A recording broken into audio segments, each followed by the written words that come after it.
All right. We should be Book. live. Welcome, everyone. Look at What this up? panel. Look at this panel. What's up? Where the Danksters at? All right, guys. We got me. We got Jesse. We got Aaron, Mr. Let Go. We got Danks. We got Matt, Trigger Smart. And we are going to do in this episode is just cover the entire Charlie Kirk, I don't know, what do we want to call it? Case? Debacle? It's like saga.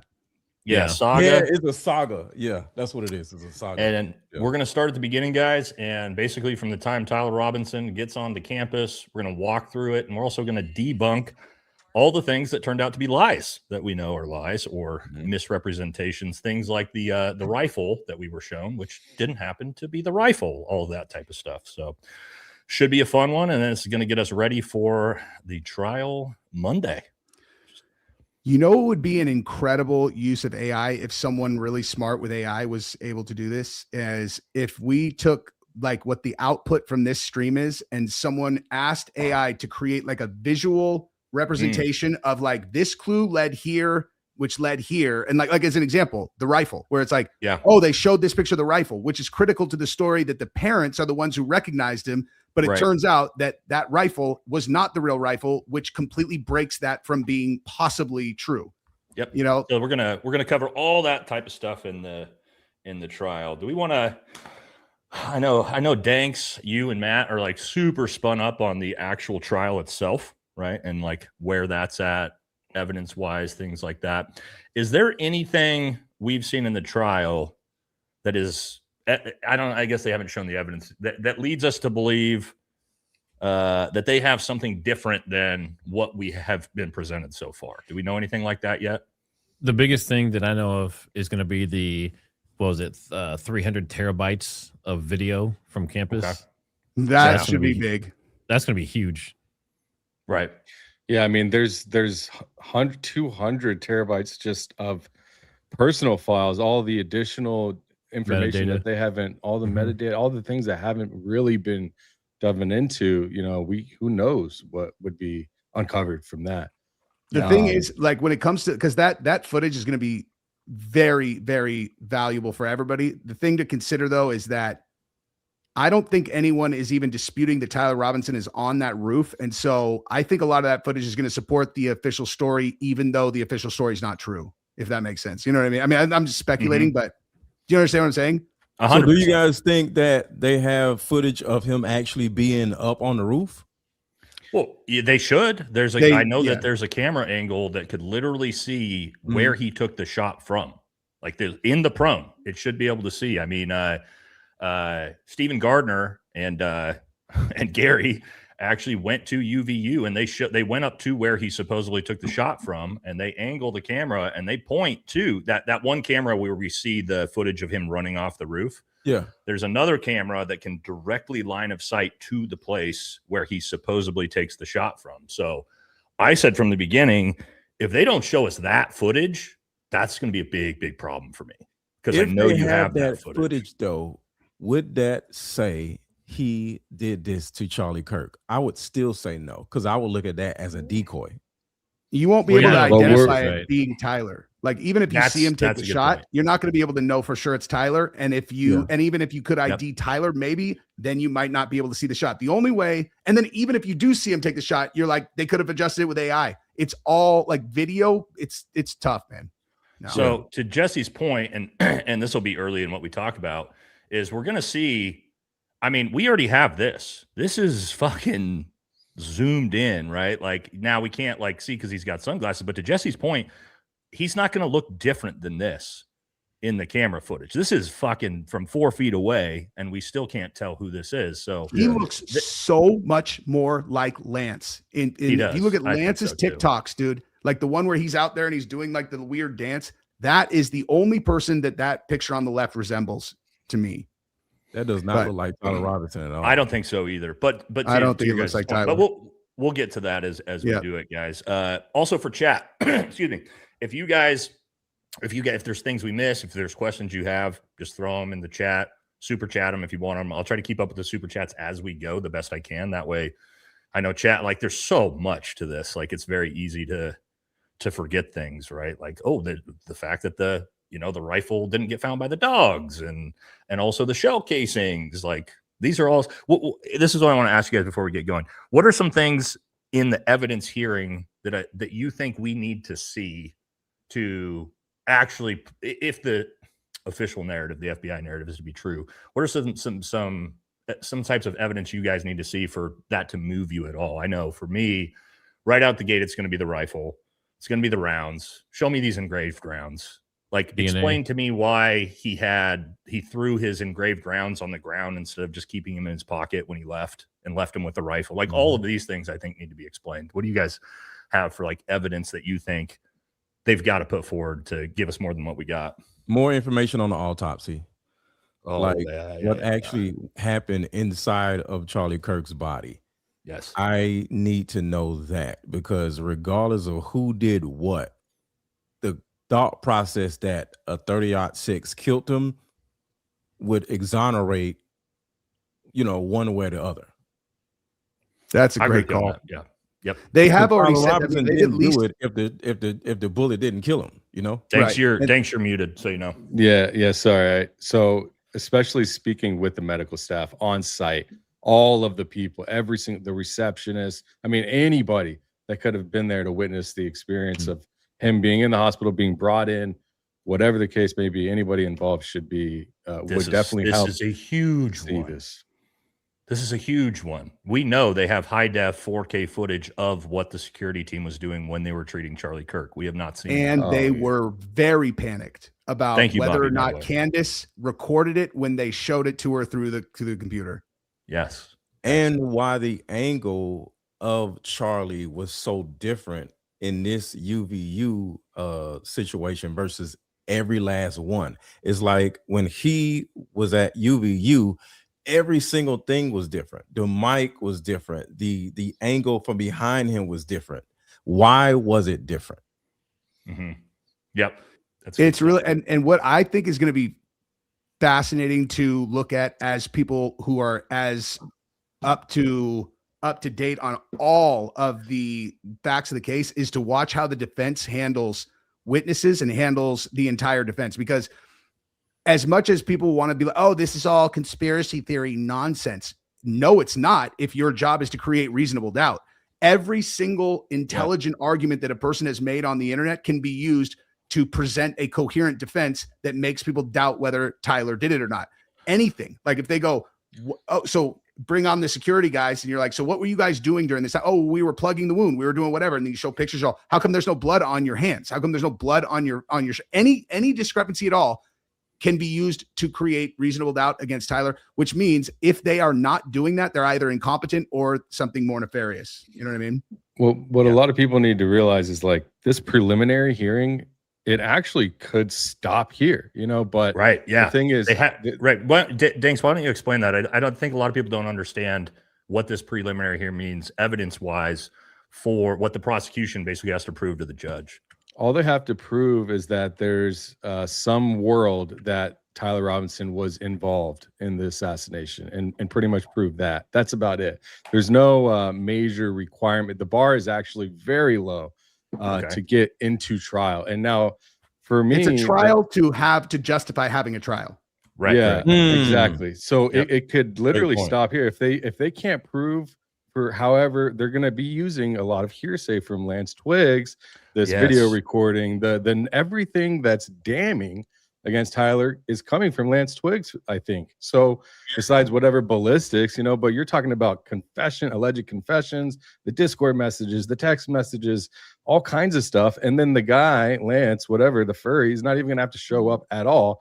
I think that the bar should be risen for the, should be higher for this situation. To even have a man on trial for his life should have to face the accuser that is responsible for all of that information that's putting them there.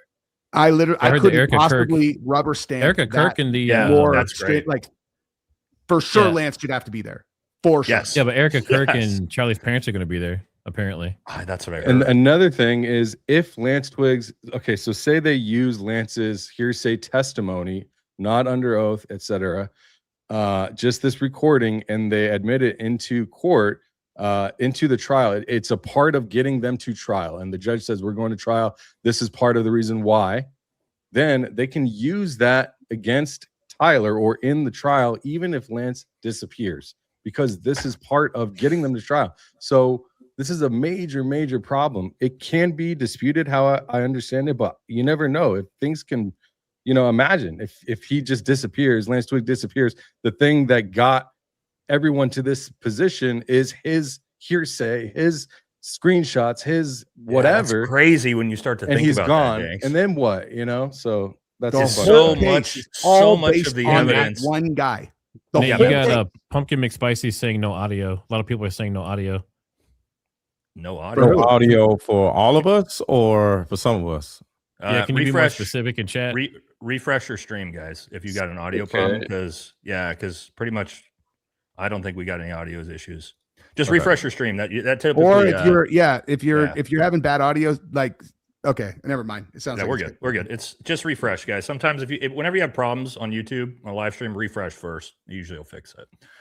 Yeah, you guys make really good points there. So much of the real evidence is, and especially the admitting to the crime, is via Lance Twiggs, because what we heard was, the family turned him in and all those things. We'll get to that, right? Why don't we kick this off, and why don't we start from the beginning, which is basically Tyler Robinson getting to campus, and we've heard all of these things. I tried to find the clip from Governor Cox where he explains that Tyler Robinson shows up, and I believe, I don't know how much we know. We're trying to still put these things in order, or do we want to look at the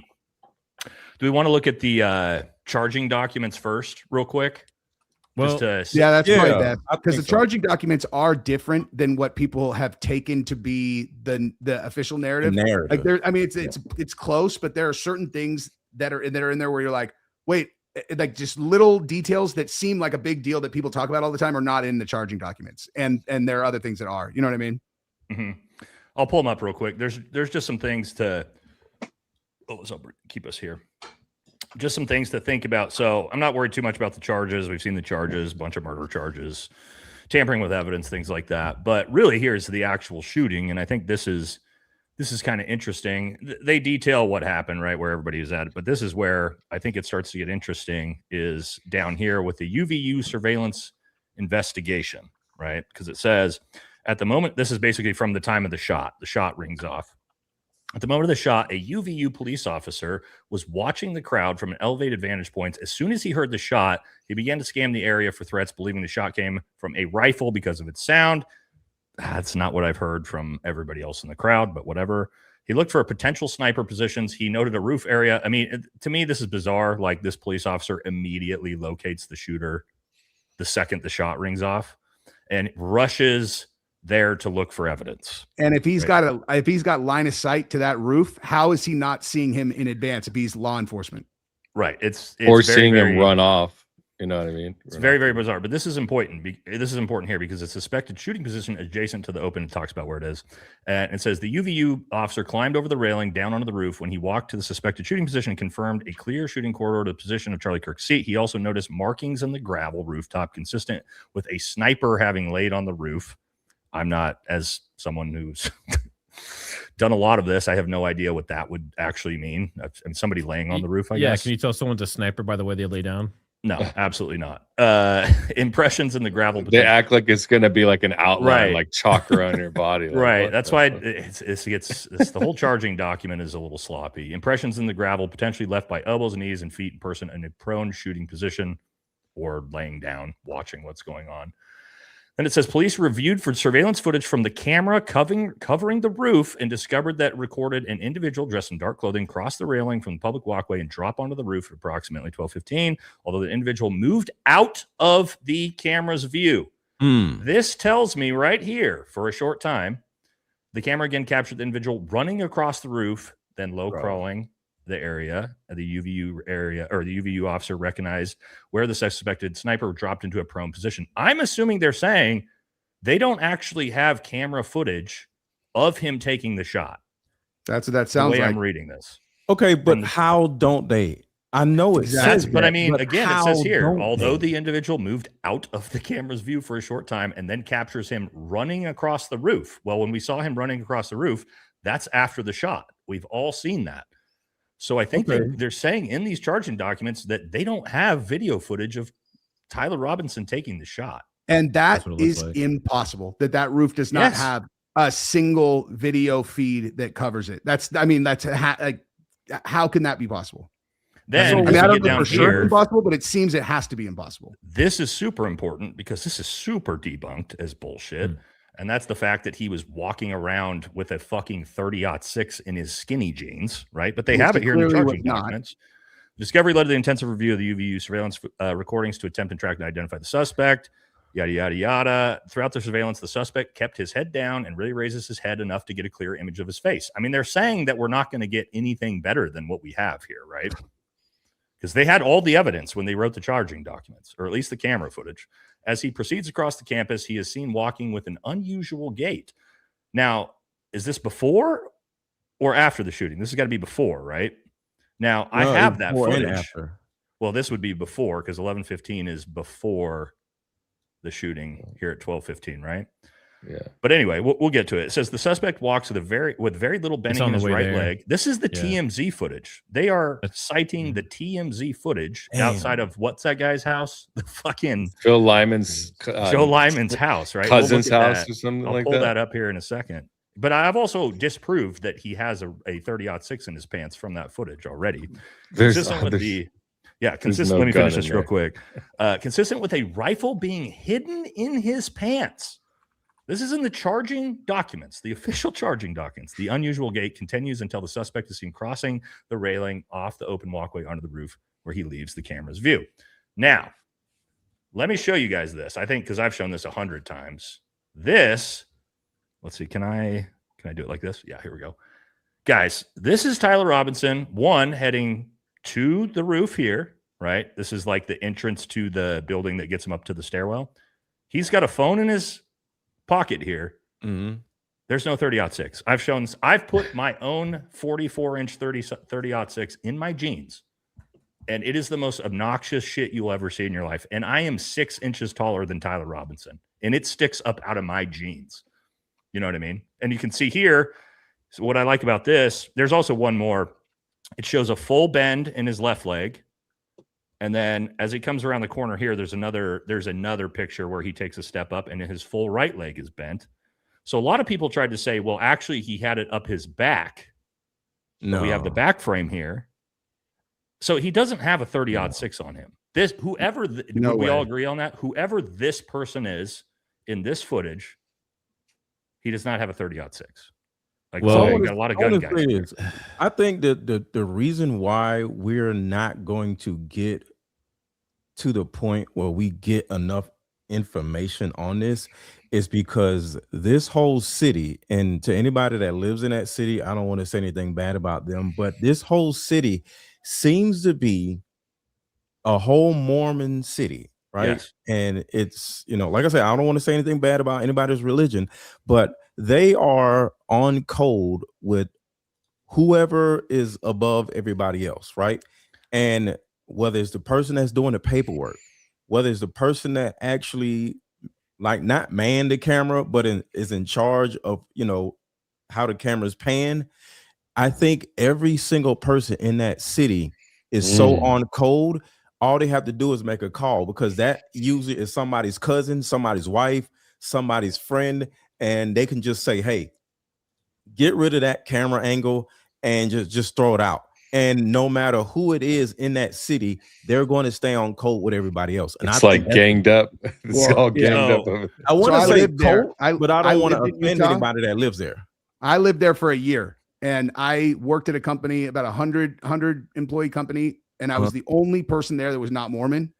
And so I like I have a lot of insight into that community, and first of all, they're amazing people. Like we've had nothing but positive things to say about the family. See, I mean, that's a totally different conversation, but to your point, that is accurate. That that's a group that is so tight that is, and I mean that as a good thing, to where They are so interconnected, though, that if you have people who are high up in the church or high up in the community, high up in whatever, they are going to be able to call on people to do things that they would like for them to do. Dude. And they know no one's going to break code and no one's going to talk. Like if they're not supposed to, they're not going to. This is Provo, Utah, right? And I learned, if you guys don't know who Mike Glover is, Mike Glover, fellow Green Beret, he had a very high profile case on him a few years ago. He lives, or last year and a half ago, he lives in Provo, Utah. And the amount of corruption the Provo, Utah Police Department and fucked up stuff they did that were exposed for, that they got sued for after, is wild. So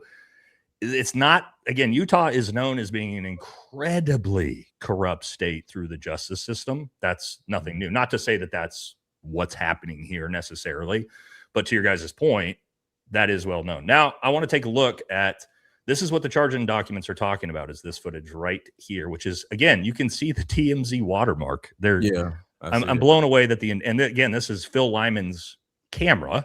He's his own aunt's camera. It's his aunt. According to what I learned, his entire a huge, like 9 different people in. But I think he owns the property though. They own that whole neighborhood, that whole lot. No, the whole block. I mean, the whole block. They own a lot of property in different areas. I did a records check on there. They own a lot of property. Hey, so this is kind of bizarre, and again, this was immediately the footage. But let's look and see if Tyler Robinson. It's hard for me to believe, because I thought he had on, according to Governor Cox, he changed into the black clothes on the roof. Didn't he have on red clothes before and after? I love that they determined that was the same person within 24 hours, and then just like never entertained. Well, I think this has always been afterwards. Now I don't know about how the timing works out, but I mean it anyway. Let's actually look and see if he has a 30-06 in his pants. He is limping, right? But we also watched him jump off a 12-foot tall building. Shit, Daddy's got a 30-06 in his pants right now. He is limping, but you'll see when this zooms in, I put this in my leg. It's still, his leg is still bending way too much. The right leg, see the bend in the leg? There's no way his leg would bend that no much. way. It would go down. It'd be like a what do you call it? A stint or And that would be just because of him jumping off of the right. I did that on camera. It is impossible to, with a 30-06 in your pants. For one, it's obnoxious how much it sticks out of your jeans. I couldn't bend my leg at all. Zero, none. It's like having a metal rod through your leg. You can't bend your knee like more than an inch. He's bending his knee 6 to 7 inches as he's walking. So there's no 30-06 in his pants there, but that's what the charging documents say. That's what the evidence says, is that he's got a 30-06 in his skinny jeans. No.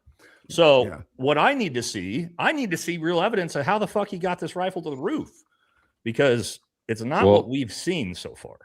Haven't they also said that it was disassembled, and that's why the part of the gun at one point walking up the stairs? So when did he reassemble it or disassemble it to put it in on his the roof backpack? Because if that's before what you're showing, right, he had it in his leg. Oh, so the whole time he's supposed to be walking disassembled, then it's in his backpack. Well, they're claiming he walks to the roof and it's in his pants. He somehow disassembles it on the way to the roof and puts it in his backpack for these pictures, right? Because these pictures prove he doesn't have a 30-06 in his pants. Now he supposedly has it in this tiny little black backpack, which, by the way, I've broken down a 30-06. It won't fit in this little backpack. It breaks down into 3 pieces, 2 in some versions. It's not going to fit in an 18-inch backpack. But then again, he goes to the roof and reassembles it. Cold bore shot, because keep in mind he's a reassembled gun with a scope on it now, which those of us that shoot know that's not the best way. Not the best way to take a long gun shot is with a reassembled rifle with a cold bore scope, and then disassembles it somehow back in the backpack, reassembles it in the woods to leave it there in a towel, and then also dumps the extra shell casings out of his pocket and then leaves them with the gun for some reason. That's sort of our start to this. It's also, I mean, does that sound? I know it's comical. I don't know what. That's the official narrative, though, right? Why? No, I think why people, did they never? Yeah. What? Like you have two guys similar, or like you have someone similar build, two different outfits.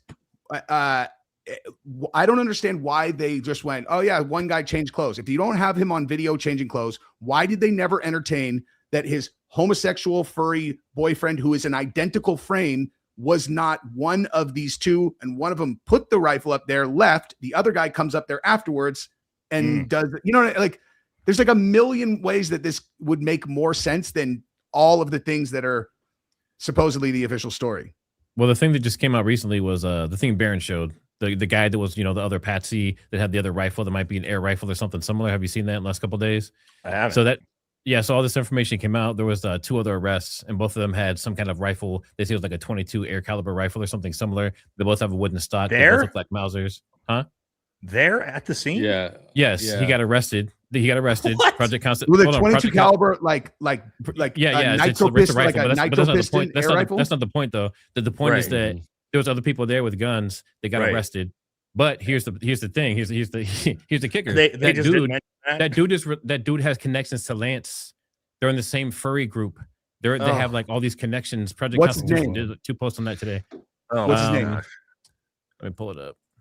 Because I have all those guys dialed from when my original hypothesis, we went deep on these guys, dude. We got into all their like Steam stuff, and I all the records connecting like who's in that crew. We connected Robin Westman, the shooter from Michigan, Russell Kennington, from 2 weeks before to those people. Like they were all connected.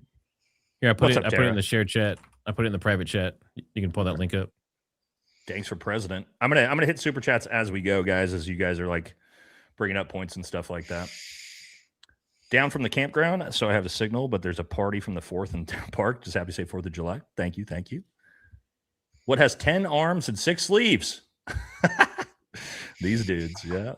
We did this one from Bobby. A couple more. No way you can take apart a rifle and not have the resight the scope. Yes, this is so true. Yeah. Usually it's just not a thing, right? On any scope. You can't take the scope off the gun and put it back on and expect you're going to have, you know what I mean, Matt? Could you imagine taking a long gun scope off, putting it all in your backpack, and then just reassembling it and just taking a cold bore shot and expecting it to, you're never going to hit that shot. Well, I mean, maybe, but. I mean, especially, how do you take it apart while you're getting up and then have it completely disassembled within less than 2 seconds? That's just, well, you don't with the 30-06. It takes about 2 minutes to disassemble a 30-06. At least the versions I have. Maybe a Mauser is a little bit different, but I mean, if it takes you 2 minutes, it's going to take them 7.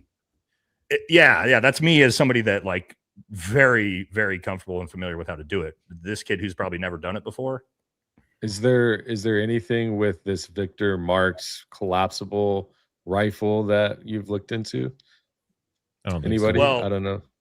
So, I mean, I've said from the beginning, if you were to talk about like this being an AR-15 style weapon with like a 300 blackout round, yeah, I mean, my AR-15 can collapse down into something that could fit in a backpack in 3 seconds. But that's what I was saying too. You don't need this special fold AR to do that. No. But like I have a 10.5 that can do it. A World War I era Mauser is not got a collapsible butt stack on it. Like that's a good point. Collapsible butt stocks in World War I. Like that's, if it was a different type of gun, it'd be a different type of conversation. In that era, what a collapsible stock would be, they would literally think that you just showed them an iPhone. Yes, exactly. Yeah, there's no like high speed collapsible butt stocks in 1918, man. That's not what we're talking about. So, all right, where were we at here talking about? Okay, so we got him coming to campus, getting up to the roof. Obviously, that is silly. Let's talk about the shot being taken. I got to see something in the trial about this shit, man, which is this, dude, right? We've got George Zinn. You're telling me that this fucking guy just happens to be here. The second the shot rings out, he pulls his pants down and starts screaming, "I'm the shooter." But there's no involvement. There's no connection to him with what's going on. Does anybody believe that? Like, I mean, maybe. I'll tell you what, a lot of people don't know is that George Zinn, that guy right there, you know, a lot of people have said he was at our 9/11 or the Boston bombings or whatever it might be. But what I found that interesting that he endorsed Phil Lyman. He's an official endorser on Phil Lyman's website. Yeah, and then once Danks pointed that out, they took it off the website too. Like they didn't realize it was on there, and they took it down after. I have video. Well, and also, he gets arrested right afterward for CP, right? Exactly. Which, if you guys didn't know this, that's the one charge that he's not allowed to be interviewed. But it also supports that the way they would have, if it's a bigger conspiracy, the way they would have gotten Tyler up on the roof, the way they would have got this guy to be a distraction, the way they would have gotten all of these people to do the things that they want them to do is they would have picked out people who are avid consumers of horrifying CP, and they blackmailed them to do what they had to You're do. right. That's a very MK Ultra style thing to do. Yeah, that's a blackmail tactic. We'll definitely get to this one here in just a second. Why was the crime scene tampered with and gave the order to do it? Also paving over. We'll talk about that in a second. We're just starting with the shot ringing out. Here's the other one, right?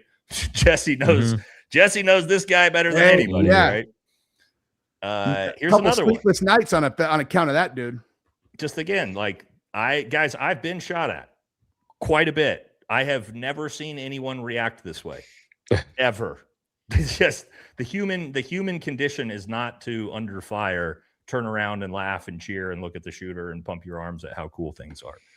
And of course, I try to relate with this guy in some type of way. Like, was he just trying to encourage everybody? Like, hey, it's going to be okay. And at some point, I'm like, no. He did videos after.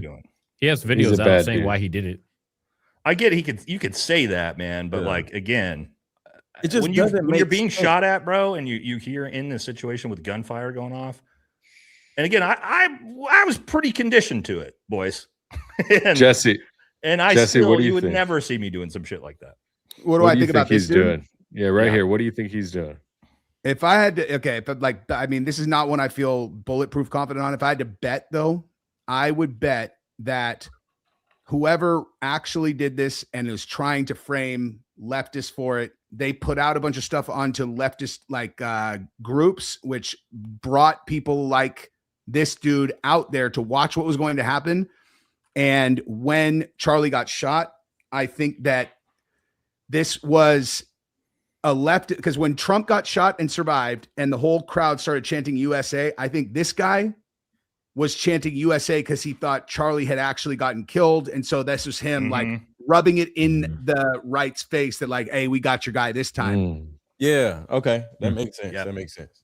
That's interesting. And that brings up another point too. All of these, I mean, we know how many people on Twitter, I mean, there was a dude that made a song about this like a little bit before. How many people on Twitter talked about this happening before it happened? Quite a few. Yeah. So for me, in the trial, like if I don't hear a word in the trial about like these 9 other people who seem to be somewhat involved, I'm going to be very, very concerned, right? Cash testified in front of Congress and said there was at least 20 people that they were looking into in all those Discord groups. Nothing. And then nothing. That, I don't know how you guys feel about that, but that's a tough sell for me. That's a tough sell for me. All right. So the shot rings off. We see we're not going to play any of that footage because guys, they will immediately demonetize anything Kirk related with that now. So we've all seen it 100 times. Shot rings out. We then see Tyler Robinson flee, which we've all seen the footage. We don't always see is the frame where he's running. We don't get to say him getting up. We don't see him reassembling or disassembling his rifle. He supposedly leaves the screwdriver. It's got his DNA evidence on. He runs. He jumps off the roof. Doesn't look like he has a gun on him. And then makes it off to the chicken coop.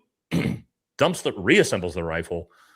Dumps it in the woods. Also, for whatever reason, takes the other 3 rounds out of his pocket and throws them on the ground, engraved, because why not? Sure, let me leave all the evidence rounds, here. I thought weren't the rounds still? They were still in the magazine because he had only taken 1 shot and hadn't shot. Was that what it was? Yeah. Okay, so that would make it although again he had to reassemble the rifle and put the magazine back. Yeah, true. Which makes no sense. Yeah, and then leave it there. So and then from there we have the well, we'll get. We to got that. the DNA on the towel, DNA on the screwdriver. Right. That's what I was just going to get to. Then we got the DNA problems. Right. There's problems with the DNA. Isn't there like 6 or 7 people's DNA on this rifle? Thanks, Matt. I know you guys are 5. I think there's 5, 6, including Tyler.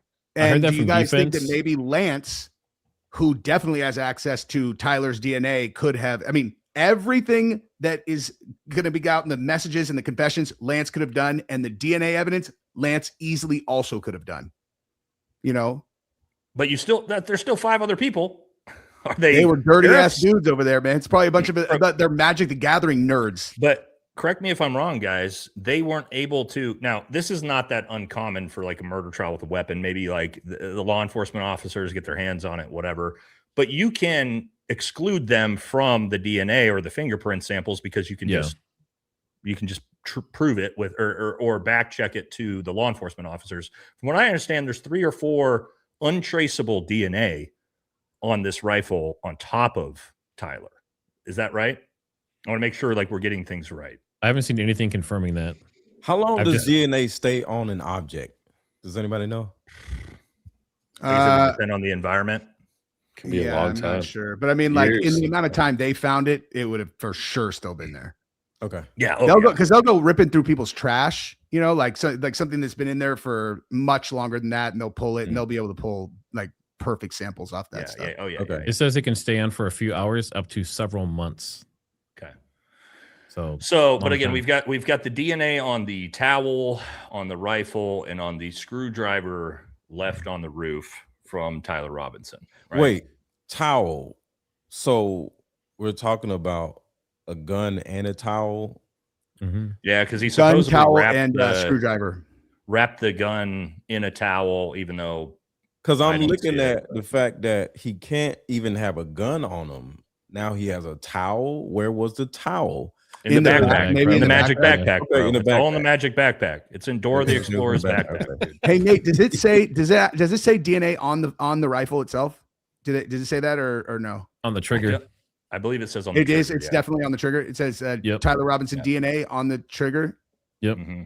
And you can get a finger. Obviously, you can get a fingerprint from a trigger, of course, right? However, not a full one though. I would assume. However, does that necessarily mean that rifle was used to take the shot? It's a 30-06. I don't believe that. So I said on day 2 or day 3, I was on Alex Jones' show. I said, very easily you could have had a situation where Tyler is the patsy or Lance is involved, and they're told to stash that rifle in the chicken coop so that the actual shooter can come by, get it, and take the shot. And if that's if Tyler is as a patsy or MK Ultra type thing, and again, who knows here, right? We're speculating. He's gonna have his DNA on it because it's his rifle. Did they GSR Tyler? No, not that I know of. I heard early on that they found it in his car. Like, how would they not test his? You know what I mean? If you got his fingerprints supposedly like in his text messages, he's all hope they don't get my print, so he wasn't wearing gloves. So obviously, you should be able to GSR him, and either he has it or he doesn't, right? Well, I don't know. Let's talk about the rifle though, right? That's where we're at. So the rifle itself, we're given. I forgot to. Anybody got the picture of the rifle? We're given. Hang on. We're given the this goes viral. The stock footage of the rifle. We've all seen it, right? In the cardboard box, right? At nighttime with the flashlight. And so much of the story that we were told with the evidence, actually, it's important because of this rifle. Because the rifle itself that we're shown, we're told then that his parents recognize it, right? Mm-hmm. And they text him and ask where the rifle is because they saw it on TV. Isn't that what we're told by the official narrative? They saw an image of the rifle which matched the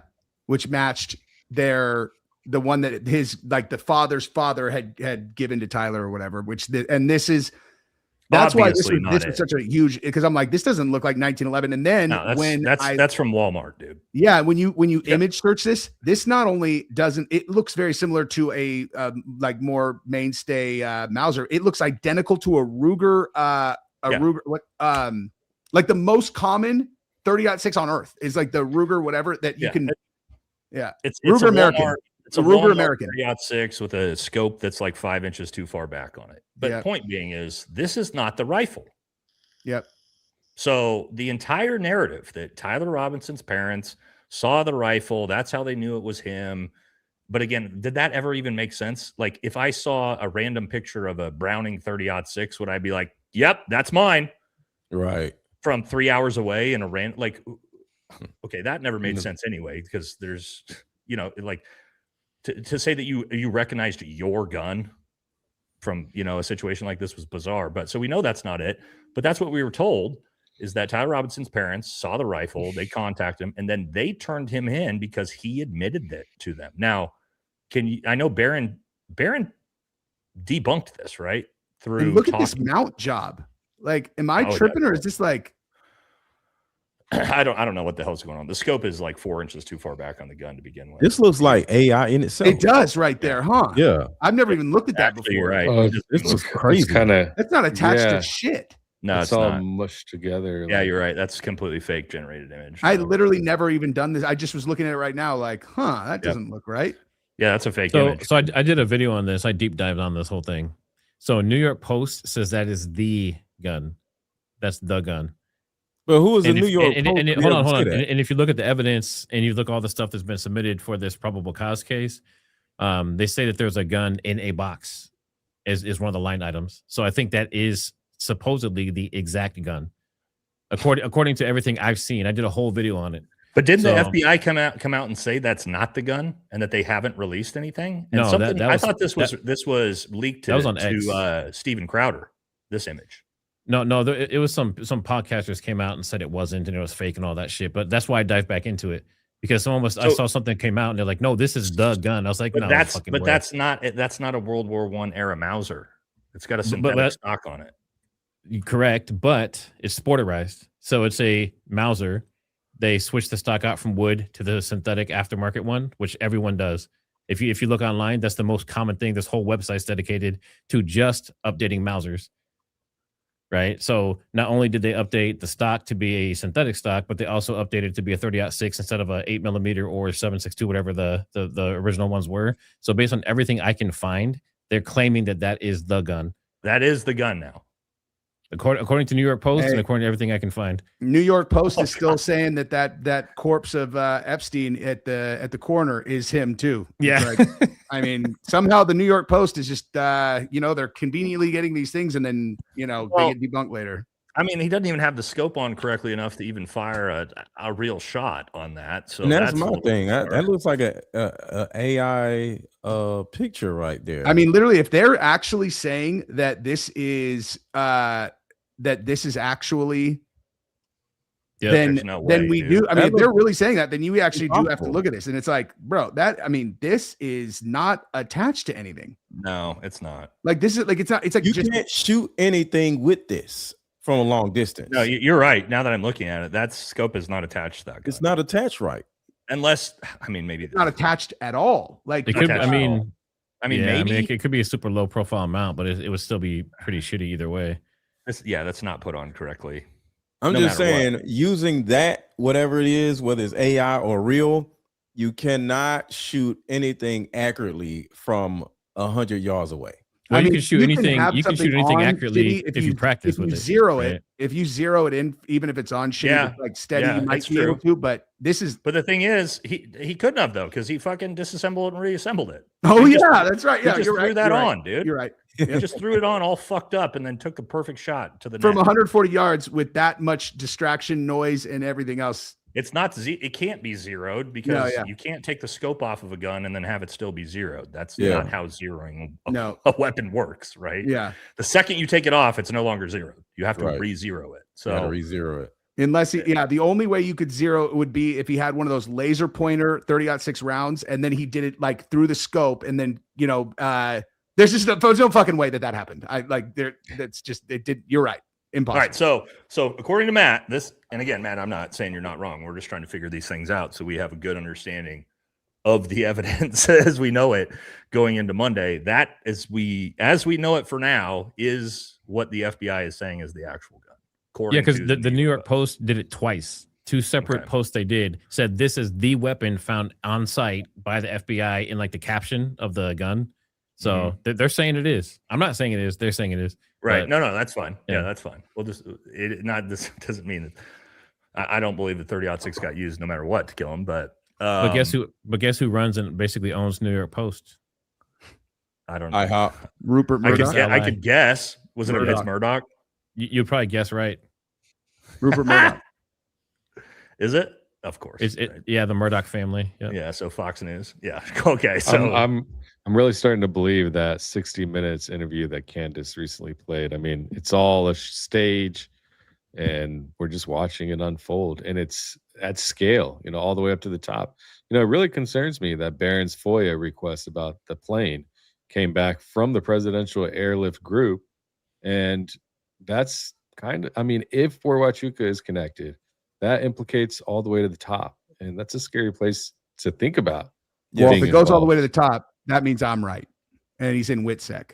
If it goes to Trump, it goes to Trump, that also, that leads into a lot of my theories, because I'm not saying he's the one who's behind it, but I am saying that it sure seems like Charlie Kirk would have been a really big problem for Donald Trump moving forward with a lot of things. The Iran war, Thomas Massie, the Epstein files, like these are all things that Charlie Kirk was going to be a big fucking problem for Donald Trump. Think about the data centers, AI, all the other shit. Those things. Yeah, I've certainly never pushed back against them having a massive motive to knock him off. All right, let's hit some. Go ahead, Aaron, and then we'll hit some super chats. I want to make sure we stay with these because the questions are kind of like filtering in as we're talking about this. Go ahead, though. If Charlie Kirk was getting paid by them, and for whatever reason he turned on them because he was with them at first, and then he turned on them and he turned down money, I can't see them not getting rid of him in real life because he started turning down money. So to fake his death would mean he took the money and actually be able to trace that money that was offered. But it's on record that he turned the money down. So if he turned the money down, I think he is dead because he turned the money down. We do know that he turned the cash influx down. Yeah. Do we know for sure that TPUSA accepted that cash influx afterwards he was killed? I've heard. Did you see what Andrew Colvett said today on he said I literally just did a video about this where he's saying that not only did they never get offered that $150 million, but that even if they did, they wouldn't have been able to take it because of XYZ.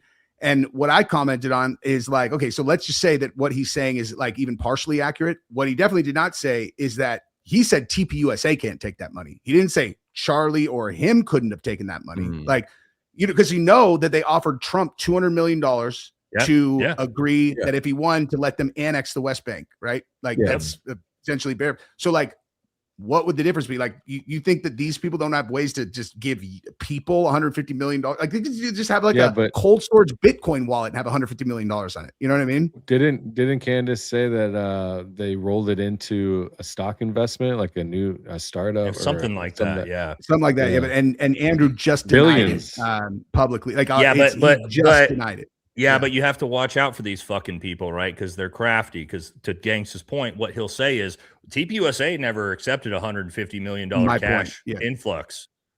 While he's denying not lying, part of the story. Well, he's not. While he may not be lying that they didn't accept $150 million cash investment, they may have also, to in a different form, accepted $150 million in a different form, in an equity investment. So that's where you got to be fucking careful with these people with the way that they deny things like that.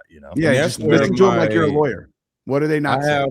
I have a art theory that I'm still scared to do a live about to this day because I'm afraid of getting sued.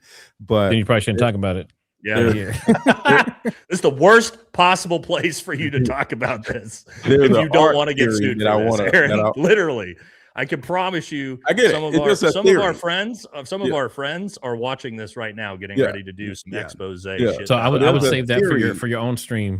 Yeah. We'll move past that one. All right, let's hit some of the super chats so Aaron doesn't get us all. Yeah, everybody can monetize all at once. Yeah. All right, we're going to talk about this. Why did they not preserve the crime scene papers? Why did they not collect all the evidence? His phone, the car, etc. We will talk about that here soon. If you have a viewer saying no audio, just refresh. Type F5 in the chat. How do you say refresh works if the viewer can't hear? Those beans look good. Yeah. Thank you. Have any of you actually watched a case from beginning to end before investigation, all pretrial hearings, and the trial? Mm-hmm. I have. Yes, I did with a Diddy trial. Yep. This is my so first. They can be boring. There's definitely, that's why I want to get a bunch of guys in on it. Very boring. We got me and Matt so far that are going to be, and then I'm sure you guys will probably jump in with us. But it'll be like there will be like blips of such amazing excitement. Like Lance is testifying today, you guys. It's his first day of testimony. Yeah. In the real trial. Hey, Nate's Terra, my handle is from Brady Bunch. If he gets convicted, he will be able to get off on appeal. That's why he needed a private attorney. We're talking about Tyler. Sounds like it's going to be tough to appeal that. They'll kill him before death. I don't know. I think he's definitely getting the death penalty. We're going to talk about at the end what we think is going to happen. Thank you, Bonnie. We'll do a couple more. Have you guys seen a picture of the microphone after exploded? You can see a USB port device obviously malfunction. Next day pavement to hide the residue. We're going to talk about that. We'll get to the exploding pager thing as we get a little bit further. Charlie wasn't shot. Of course, there's no footage of TR shooting from the roof. Well, there is a gunshot that goes off. That's going to be really hard to work our way around, but that doesn't necessarily mean there wasn't multiple things happening at once, right? Was it a shot? There's called fail safes. No, I'm saying there was a gunshot. Okay. From what everybody in the crowd said, they don't think it sounded like a 30-06. They think it sounded more like a 22 or maybe like a 223 round or a firework. There was some type of blank they put in there for Tyler or whoever was on the roof. Okay. And keep in mind, guys, a blank sounds just as loud as a real bullet, right? It's the same amount of explosive powder. It's just not firing a cartridge out of it. So you can use blanks, and they're very, very loud. So that's possible too. All right, two more. Let's jump in. Thank you, Renee. And seems like they're trying to use jargon that won't be understood by anyone who doesn't know the basics of the shooter laying down, etc. would look like. Yeah, maybe. All right, so let's do bullet. Let's do the bullet fragments. Oh, okay, that's good. Yeah, let's do that. So this is an interesting one. Me and Jesse, I think we had talked about this before with Chris Piota, right? We asked Chris this, Jesse. We said, the fact that the bullet can't be conclusively matched, language is important, to Tyler Robinson rifle, because TPUSA and Officer Tatum will tell you none of that matters. According to Chris Piota, he said that's actually very, very important because it just helps instill reasonable doubt into the case, right? So have we learned anything beyond that? I did a whole episode on the follow-on report that, of course, some of our friends used to mislead people with, but we haven't found any more than that, than the ATF report also saying that it's not conclusive. And then I could kind of explain the difference between a 30 caliber and a 30-06, because that seemed to be like TPUSA, that was a gotcha. They seemed to somehow try to say that because it says a 30 caliber bullet was found in Charlie, but they couldn't match it, that means it's a 30-06. Do we all understand that that's not what that means? Yeah. One thing I was just going to throw out there, just because you brought it up, is like, if during this trial, if you see that any of us are hosting Chris Piota, we should definitely do.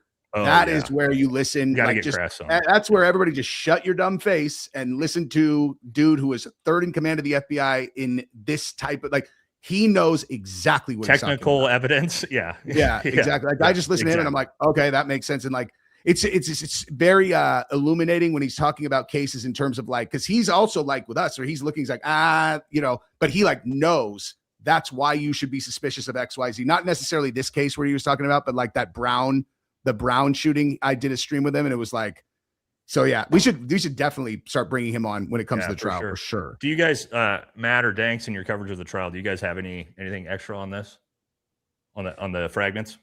Yeah, so basically the ATF did their testing. They did the VCM, the visual analysis, and then they also did some metallurgical testing on the lead fragments. And then that was what was inconclusive.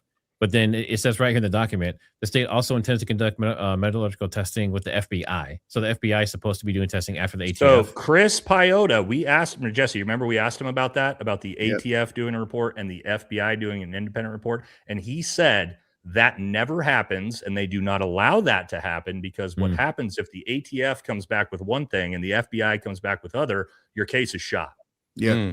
And so he said that's actually insanely bizarre and he says that you should not expect to see the FBI actually come back with anything here because only the ATF would actually handle that. And that's from the because third then if they came back with, oh, it's a positive match, literally, then now the jury's going to assume that anything that came from the FBI would be suspect, that they planted it or whatever, because, you know, oh, the ATF said it doesn't match and the FBI don't. No, it does match. It's that's the thing, though. It's the language, though.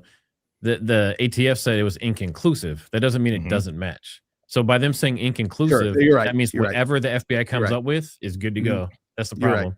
Yeah. Well, what it means is the ATF cannot say, the ATF can't prove that it's matched. But to Matt's point, if the FBI could prove that, maybe. What I also think is interesting here is in that report, it says a 30 caliber round was found inside Charlie. This is where, and I was actually very disappointed in, and you know, I'd talk about Gary ever, but I was very disappointed in Gary because Gary is an actual firearms expert, and he used it as an opportunity to immediately come out and say he took that clip and he said this proves it was a 30-06. Now he knows that 30 caliber doesn't mean 30-06, and he still decided to mislead his viewers, which I think is just not the way to do it. For those of you who don't know, pretty much every rifle fires a 30 caliber round or can fire a 30 caliber round. So you can fire a 300 blackout round out of an AR-15, 308, AK-47 round is a 30 caliber round, right?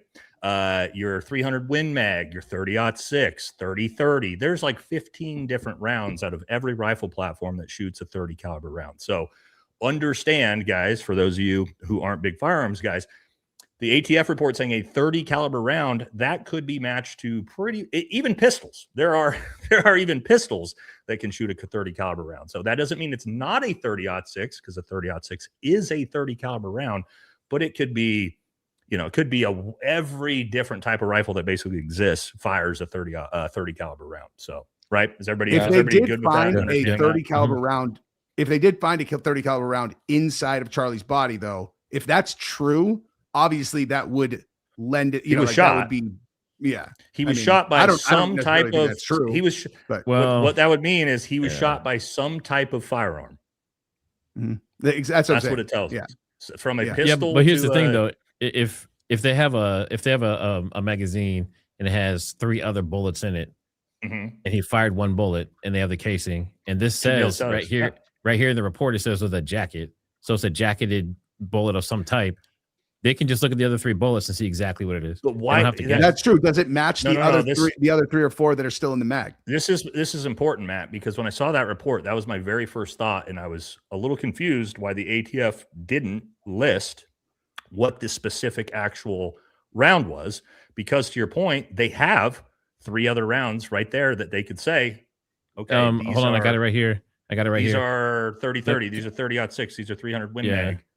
Right. Can I share screen real quick? They could test the metal on even if they identify if they're all the same rounds, they're Winchester, whatever it is, like they could take that projectile they found in Charlie and then metal test it to see if it is the same as the ones that were still in the mag, right? They list it right here.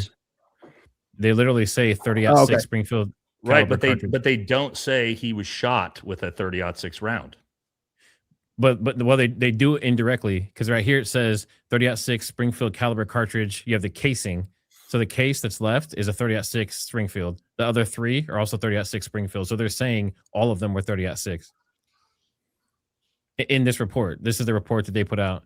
I guess, but they're saying that those were. They're saying there's one if you go to the report, go down to where it talks about what was found inside Charlie. That's not what they say. Let's see. Yeah, so they're saying inside the magazine you have 1 spent casing, and they also say they can't conclusively match the round found in Charlie to those casings, to that, which is crazy because, like I said, they should be able to. This report even as well. If the normal way that you check ballistics and try to match is, I'm not. You guys probably know this better than me, but like the markings on it from the barrel or whatever.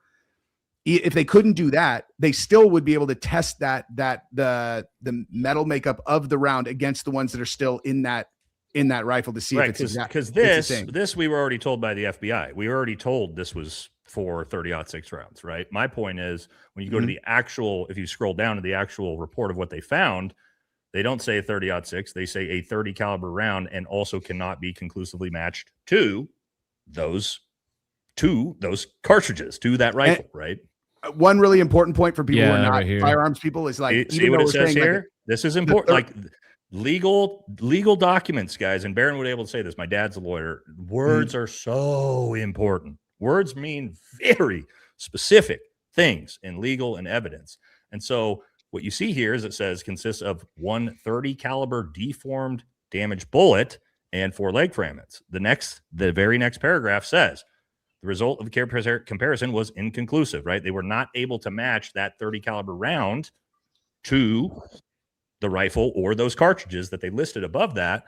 And then, and you see down there on the bottom, it says firearms right here. And they say it in the report, exactly what I'm telling you. Firearms that produce general rifling characteristics similar to those observed in Exhibit 6A, the bullet found in Charlie fragment, include numerous makes and models. They literally say the 30 caliber bullet can't be conclusively matched because it could belong to a wide variety of different types of rifles. And look at that. ATF report says it's right there. They said it's the leg fragments are not suitable for microscopic comparison, because that's what I'm saying. Compare it microscopically, the metal, to the ones that are in the rifle. Why would you not be able to? Why would that not work? My point with this is you could have Tyler Robinson's rifle and some fucking rounds, but if Charlie was shot with a different fucking gun, that still matches this report. Oh wait, I'm sorry. The microscopic comparisons, are they referencing how they look for the markings? Is that how they match? I might have actually said the wrong thing there. Okay, I apologize. That's not. But to my point, right? Like, yes, they talk about that they found those cartridges, but when you actually get down to the report, that's not what it says. They should say a 30-06 round was found inside of Charlie Kirk. It does not say that. And then they are very specific to tell you the reason why we can't conclusively match this is because this round could be matched to multiple different types of rifles. The ATF said that in the report. Yeah. This isn't my opinion. We're going by the report, right? Dude, but language is important. Too is like any of those, the majority of those, what's a 30 caliber round that you would not expect to rip through his neck though? Like 7.62 is probably going to go through. 308 definitely going to go 300 through. 300 blackout going to be maybe as small as you get, and that's going to blow right through his neck too. Yeah, I mean, most likely, right? Yeah. Well, I mean, a subsonic at 140 yards might not, but I don't know. It's going to be, maybe not. Right. Well, you're to Matt's point, from that angle, you're in the realm of possibilities for sure now. Like short barrel, like with a short barrel, it's going to go a little bit slower. Mm-hmm. But yeah. I don't know. I mean, it still seems like it would hitting the right soft neck tissue. Yeah. And not penetrating through an exit wound. I mean, you'd expect even a pistol round to do that. But to my point, you are in the realm of like statistical probabilities here that if it was, let's say, AR-15 with a 300 blackout round, to Matt's point, maybe, right? Now, you could very easily not very easily, it'd still be statistically low probability, but it's in the realm of like, if the FBI would have told me that right out the gate, it was an AR-15, I probably would have been like, okay. Yeah. That would make a little bit more sense. It's like, it's possible at least. Yeah. You would think that the 30 caliber finding would actually be like, why wouldn't they just turn it into, it's not a 30? Well, I guess because they fucked up with the gun. They should have never showed the gun. If they don't show that. Just saying. Yeah, when we look at the report, right? This is why I did a whole episode on that report to try to explain this to people of like, hey, we have to really understand what they're talking about with the words here. But anyway, again, when we talk about reasonable doubt, right? Like that these alone. Are all things. And if it wasn't, let's just say, like, play it out. If it's a 300, let's say it's 300 blackout and he was shot from a different position or whatever, because a 300 blackout, that's a much, I guess not necessarily a tougher shot. Either way, where did that shot come from and where did that person go? You know what I mean? If it was not, we actually, talked I about guess we don't know right? for sure that rifle was even on the roof. There's nothing that we know for sure. I feel like at all. No. Okay, that's good with the fragments. Let's talk about paving over the crime scene. Right? That's another one that I think everybody is like, okay. Is this I wish we had like a crime scene investigator on the panel. I don't know if you guys have talked. You guys have talked to a lot of different like interesting people in that regard, Matt and Danks. Have you heard anything like Is this a normal? I've never heard anything like this. Is this a normal thing that you got to just immediately pave over? And why? Have we got a reason why they had to pave over this immediately? There was nothing normal about it. If you watch the interview from the guy who actually did it, it was called a paver emergency, something he'd never heard of. They had him do it on a paver emergency. A paver emergency. Oh, you didn't hear that? I haven't heard that. No, I've never heard those words. What about anything? What does that mean? Yeah, they hit him up. Yeah, he'll tell you. I have they don't work on that day. You guys want to? They don't work that day either. So he had a really hard time finding people to help him because no one else usually works on that day. And basically, long story short, they hired him. He jumped in and did it. And afterwards, he's like, it seems kind of sketchy. But the soil had already been removed by somebody else, and the people that did it before, I guess they were like the UVU crew or something, or they worked for the state. So it was all sketchy. But they removed 10 inches of earth to do pavers. Why? I don't know if that's normal. Do we know Did why? you want to see the actual video of the guy talking? I can tell you why. No, that's okay. Don't worry about it. We got a lot to get through. Yeah, the only realistic reason that it would make sense would be in the event that there was an enormous amount of blood like there that they could not get rid of, and there was just like, this is trauma for like the students of the school. If it was like on cement, but there wasn't. But there wasn't exactly. But there wasn't. And there is very little blood. There was no blood on the way to the truck. There was no blood under the tent, and there was no blood in the actual truck. There was no blood anywhere. Nowhere. The only thing I can say for sure is that guy that did the interview that Trigger Smart was talking about and that Mr. Lecco wanted to play is that he said that the Governor Cox, and the FBI, he either said he did say said FBI. I don't think he named anybody. I don't think he named Cash Patel. But he said FBI and Governor Cox said that it was coming from them. So it's coming from the top of the top. The person telling him, directly from, and then also in the school's schedule for that day or their work schedule of doing renovations, they had that in there. I don't know if they inserted it in. I don't know enough details about that, but it wasn't in there. I'm sorry. And then they added it into their schedule. So it wasn't on the pre-approved plan is what I meant to say. And they needed, no, I see what you're saying. So it wasn't like, hey, it just happened, like they were going to be doing this anyway. No, opposite. Unfortunate coincidence. Opposite. They have a list of things that they usually do, and it wasn't in there. And then they added that work. Dude. And it was done on a Sunday, a day that in he Utah. Didn't work. Yeah, in Utah. So he turns around and is just like, yo, okay, I'll get to it Monday. And part of the emergency was like, I don't work on Sunday. I don't want to. He was literally, I don't want to do it. And they kind of forced him to do it. And then they turned around and said, and there will be no questions asked. That was a part of what he said. And this is from the guy who paved it over. Yes, there's no questions. You can't ask any questions. And it's coming from the FBI. He stayed quiet for as long as he did because he thought he was like doing the right thing. And then when he started getting caught up on how shady the case was, he's like, I think I have to talk about this. Yeah. Well, his business was getting hurt. They were leaving 1-star reviews. They were calling, harassing the guy. And he was trying to save face. Yeah. I'm sure. Dude. That reminds me, I need to bury this dude's business in Palm Desert that tried to fuck my mother-in-law at $2,000. Anyway, neither here nor there. So, do we have any reason why? Why what?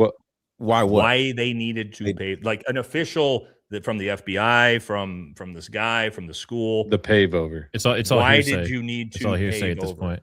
Nobody has said this. Like nobody official from an official like FBI, the UVU. That's a good point. I don't think they've ever given defense. Like, why would the defense not bring that up if they are trying to get Tyler Robinson acquitted? 100%. I would say. I think they've just said beautifying the property and like cleaning it up. I think work they wanted to do, but they never did. I don't think they've given an official. I mean, that's a crime scene. I would say, how fun would it be if we got Tyler to hire us as his defense team and we got to actually just roll in and like. And just try this thing and bring up people who are like, have you ever heard of this? Like, dude, you can tear this case apart. If there was a good reason for it, wouldn't they just be able to say, here's the reason? And we'd go, oh, okay, that makes sense. But I think the actual reason why they paved it over because bomb dogs, because it was like explosive, shit all over the ground. So it wasn't about blood, Allegedly. in my opinion. Not if it was a gunshot, it wasn't. Oh, you're saying the real reason they did that is because they wanted to get rid of it. Yeah, I agree that like I think everybody's on the same page that clearly there was evidence of something that actually happened that they wanted to get rid of. You bring a dog through there, they would have found all types of shit with a dog. That's what it looks like. I mean, I don't know how you could come to any conclusion. If they haven't given any statement otherwise, I don't see how you could come to any conclusion otherwise. So, I mean, now playing devil's advocate. No, Matt, these are good. These are good. Go, Matt. So playing devil's advocate, because I had the same question, because I can't say who, but I've spoken to people at UVU. I told them I wouldn't say, who specifically it is. So you're looking at, say the crime happens today. 4 days later, it's like 4 or 5 days later, they do this paving, right? So there was plenty of time if somebody wanted to go there and find some residue or something or catch something, they had plenty of time to do it. But the fact that it was done on a Sunday, it's kind of sketchy, whatever. But 4 days later, that's plenty of time for the FBI and the police to scrape everything, get all the samples they need. They had plenty of time to do all that. Because I was like deep in that for like probably 2 weeks, and I was like, is it normal? But according to Joe Kent and according to Mike Glover and his CIA source, the investigation was concluded by the FBI within 48 hours. Yeah, I mean that to me that seems like plenty of time. Yeah, I mean, because you're talking about like what 20, 30, 40 people on the ground, all doing samples everywhere, taking pictures, video, everything. 48 hours, that's a long time. But I think their concern would be someone coming later who's outside of whatever is actually going on, and they get into the ground and they find something that they do not want anyone to ever see or have. No, I mean, to be fair, I get your point with that, Matt. But again, that doesn't explain why. They were going through the grass for a good 45 minutes, just going through the grass looking for something, kicking stuff around. Yeah. Mm-hmm. Wait, they were afterwards? I haven't seen that. Oh, yeah. Well, here's my right after question. It happened. This was when you seen like when Farnsworth went and got the SD cards and stuff. Start taking everything down. In the background, you'll see people just looking around, kicking shit. Like just looking around in the grass. Things. You want to hear something? You want to hear something crazy? It's not. Listen to this, because there's no exit wound. The Butler place where Trump was speaking was also covered up with a building as well. I have heard that. Yeah. Wait, really? The Trump. I saw Barron. He showed it. He went on Google Earth and they covered up the Trump got shot. Was covered up with a building and a building. Yeah, they put a cement flooring over the top of it and put an entire building right on top of it. They built the building over it. So now if we're looking at patterns, they're going to see that Trump's blood was fake. They're like, his ear ketchup. Putting cement over crime scenes, like these big ass crime scenes that are wow. Here's a good one from Bobby. What's the difference from the TMZ dude's house and the chicken coop where they found the weapon, and how did he put it back together? Didn't they find his screwdriver on the roof? Yeah, that's a problem because as far as I understand it, Matt, maybe you know more about a World War I era Mauser. I believe a World War I era Mauser gets put together with a flathead screwdriver and 2 pieces. Yeah, I don't believe you need. I don't believe you need as much as like more modern 30-06s to break. Correct. It's 2 pieces and like 2 screws. Yeah. Ian, okay. I know Ian went out there and he told me that he went to like the chicken coop, and I was like, is there a reason why he would have left it there as opposed to like taking it with him? He's like, so here's where I'll play devil's advocate too, right? Just me thinking through this. The excuse will be the reason why he needed to leave it there is because he didn't want to travel back to his car with a 30-06, so he gets seen and then potentially gets arrested. So he's dumping it, and then doesn't he say, "Oh, we're going to talk about after the arrest," but doesn't he talk about that? I actually have the document of going back and needing to grab the rifle. Hold on, let me pull it back up. Oh, it's my favorite part of the case. Of needing to, we can move on to this. This is a good transition, right? Yes. Of him kind of getting away. We're kind of to that point of he talks about this, right? Doesn't he say that he needs to find a way? Oh, to get back there. To pick up the rifle that I used to shoot Charlie Kirk. Yeah, here we go. I need to do that in writing. I'm wishing I had circled back and grabbed it as soon as I got my vehicle. I'm worried what my old man would do if I didn't bring back his grandpa's rifle. Okay. The most crazy. egregious part of this text thread is when he actually references the things that were written on the rifle rounds. It's So like, you have to be fucking kidding me. Every bit of physical evidence is somehow referenced in this text thread. Give me a break. Let's go through this. But again, also real quick, guys, do you think after you just shot someone in the throat and fled for your life that the number one thing you'd be worried about is your dad finding out that you took his rifle? Do you know how fucking dumb that sounds? Like, I mean, come on, dude. Dad. This is the worst of your worries. But anyway, let's jump into this, guys, because this is a huge piece of the evidence, right? This is where he admits to the crime. This, like you guys said at the beginning, this is like a key piece of evidence that's tied to Lance Twiggs. It's their confession. This is the confession, right? And here it is, right? That's just first thing. I'm still okay, my love, but I'm stuck in warm. Dude, no one would talk to their girlfriend, boyfriend. Somebody might, but a 22-year-old Gen Z kid situation like that, you would be talking like think about it. Like if you were talking to your wife, you'd be all, I still need to try to go back, even if this was real. You'd be like, I need to figure out a way. You wouldn't be like, hey, sweetie. You'd be panicked. You know what I mean? It's like. It's so dumb. Anyway, dumb. Okay, let's but I'm stuck in Orem for a little while longer yet. Shouldn't be long before I can come home, but I gotta grab my rifle still. Like, I love how he admits to literally everything that you could possibly admit it to. To be honest, I had hoped to keep this secret till I died of old age. I'm sorry to involve you. But I did write a note for you just in case I didn't want to keep you weren't it. The one who did it, right? I am. Keyboard. I'm sorry. Also, why would he be apologizing? Wasn't the whole reason he killed Charlie was for his roommate because Charlie was, right. So bigot. If you intended to do something, why are you apologizing? I don't know. And to him, I thought they caught the person. No, they grabbed some old crazy dude, then interrogated someone in similar clothing. I planned to grab my rifle from my drop point shortly after, but most of that side of town got locked down. It's quiet, almost enough to get out, but there's still one vehicle lingering. Now, what I know from this, because I actually know one of the sheriffs that was on the ground here, and he was updating me in real time the first day as this was happening. They did not have this lockdown for hours. It took hours for the sheriff's department to get there because the UVU police department did such a terrible job of actually locking this down. So he actually had plenty of opportunity to freely come back and get his rifle from my source that is an actual sheriff there. Anyway, just an aside. That's really important. That's a really important detail. Yeah, I don't think many people know that. I probably should have told you. I did not know that. That's super important. Let me get you guys want to hear about me talking to the UVU sheriff and him line by line as it was happening, right? So at first, right, and I'm talking about before we ever even got the first Cash Patel, we got him. Like, he's updating me. And I see Cash Patel put out the message, we got him.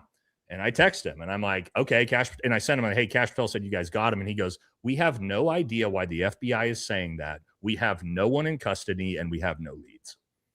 And I'm like, oh, okay, that's fucking weird. And then Cash Patel comes out and goes, we don't got him. Right. And then Cash Patel comes out again and goes, we got him.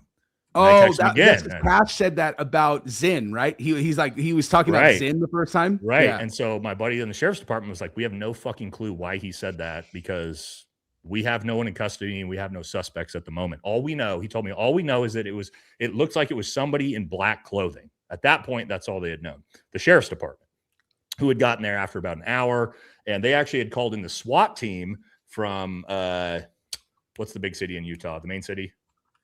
Salt Lake City. Salt Lake City. The Salt Lake City SWAT team had come down hours later to help them deal with the situation. Then when Cash Patel said it again, I was like, okay, you guys got him now. And he goes, no, we fucking pulled over an old guy in downtown Provo who had a pellet rifle in the back of his truck. The FBI heard that we had pulled somebody over, and Cash Patel immediately posted on Twitter that they found him. And then we had to tell the FBI, no, we fucking don't have them. Stop doing this. This was straight from the sheriffs at the sheriff's department while this was happening. So let's give you an idea of how fucked up and disorganized and how basically the FBI was not coordinating with the sheriff's department at all while this was happening. Let me ask you that, like, what was the exact timing of when this was happening? And I'll tell you why I ask is because a lot of people think that Tyler Robinson was supposed to go as it was happening the first day, dude. Like, I'm talking about as Cash Patel put the tweet out, I text him. Yeah, because you know what I'm saying? Like a lot of people think that Tyler Robinson was supposed to show up somewhere and then get killed by police. And then they're like, and then he didn't show up. So like that would line up where Cash is like, fuck, so he didn't show up, man. Here's what he told me. Because I was like, what was it like when you got there? He said, when we got there, he's like, the entire scene was not secured. We had to basically re-secure the entire scene. The area up where the shooter was, he said nobody had even been up there to look yet.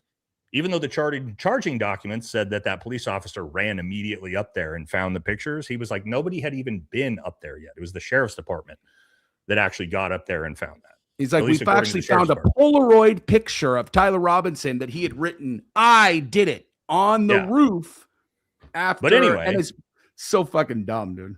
But anyway, we'll get back to the charging documents. But anyway, that's just kind of interesting, right? Of like, the sheriff's department just being like, what are you guys fucking talking about the entire time that was going on? So he said here, I've had enough of this hatred. Some hate can't be negotiated out. Who fucking talks like this? Not a 22-year-old Gen Z kid. Maybe we'll grab my rifle. And he never talked to him about this before either. He sleeps in bed with him and he's just like, yeah, I'm just going to keep this to myself. Like, also, I'm going to go commit this murder. Here's crazy. How long have you been planning this? Just a week. So this 22-year-old Gen Z kid pulls off this and gets in, infiltrates in, pulls off the shot, kills Charlie Kirk, gets out, doesn't get caught, all in just a tiny minute of with no practice. And then having never seen the location 8 times. Anyway, so what are you guys? Oh, the engraving down here. I love how he even writes about engraving the bullet. That's what I'm saying. That's the dumbest thing of all. It's right here. It says, to end it, only thing I left was the rifle wrapped in a towel, ... Remember how I was engraving bullets? The effing messages are mostly a big meme. I see whatever that means. On Fox News, I might have a stroke. All right, I'm going to leave it. That really fucking sucks. What are our thoughts on that here now? That text right there, no one will ever convince me that's real. Like that's the lead piece of evidence though. I know, but that particular text is so hey, remember when it's kind of a big meme. And if I see them on Fox News do the whatever thing, I think I'll have a stroke. It's like, oh, this is just all so silly. It's all so silly. I just shot a dude in the face on national television. And I'm just going to reference the physical evidence that I left behind. It's so dumb. It's fucking idiotic. If this is the main evidence, if you were Tyler Robinson, do you really think you're going to get convicted? Well, I mean, I think he's going to get convicted in Utah. I mean, you would think, sure. Like, no matter what that case real shows. Good. Someone did a real good job framing me for this. Can he file for change of venue because of that? Good question. I would if I would want to. I would file for change. I don't know if he can though because it's a state case, right? He didn't cross state lines. They might be able to change city. I don't change jurisdiction. My insight on the LDS church is limited as it relates to whether he's going to have a better or worse time physically there. I don't know, but like, I guess you're right. You couldn't transfer it out of Utah, obviously. No, it's even if you go to another city, it's going to be the same cult. We could get to our thoughts there at the end. I mean, I think in Utah, with the evidence they have now, which is not even evidence, he's going to get found guilty and get put to death. Damn, because it's so hardcore religious there. In my opinion, hopefully he had downloaded the worst types of stuff. If he is a patsy, I hope that the reason that they chose him is because he was watching the most monstrous content in the history of the world, and I'll be happy that he's gone afterwards. You know what I mean? All right, so we got through that. We've got the silly evidence. Where are we at now? Let's look at the vehicle. I sent you a link, Nate, in the private chat.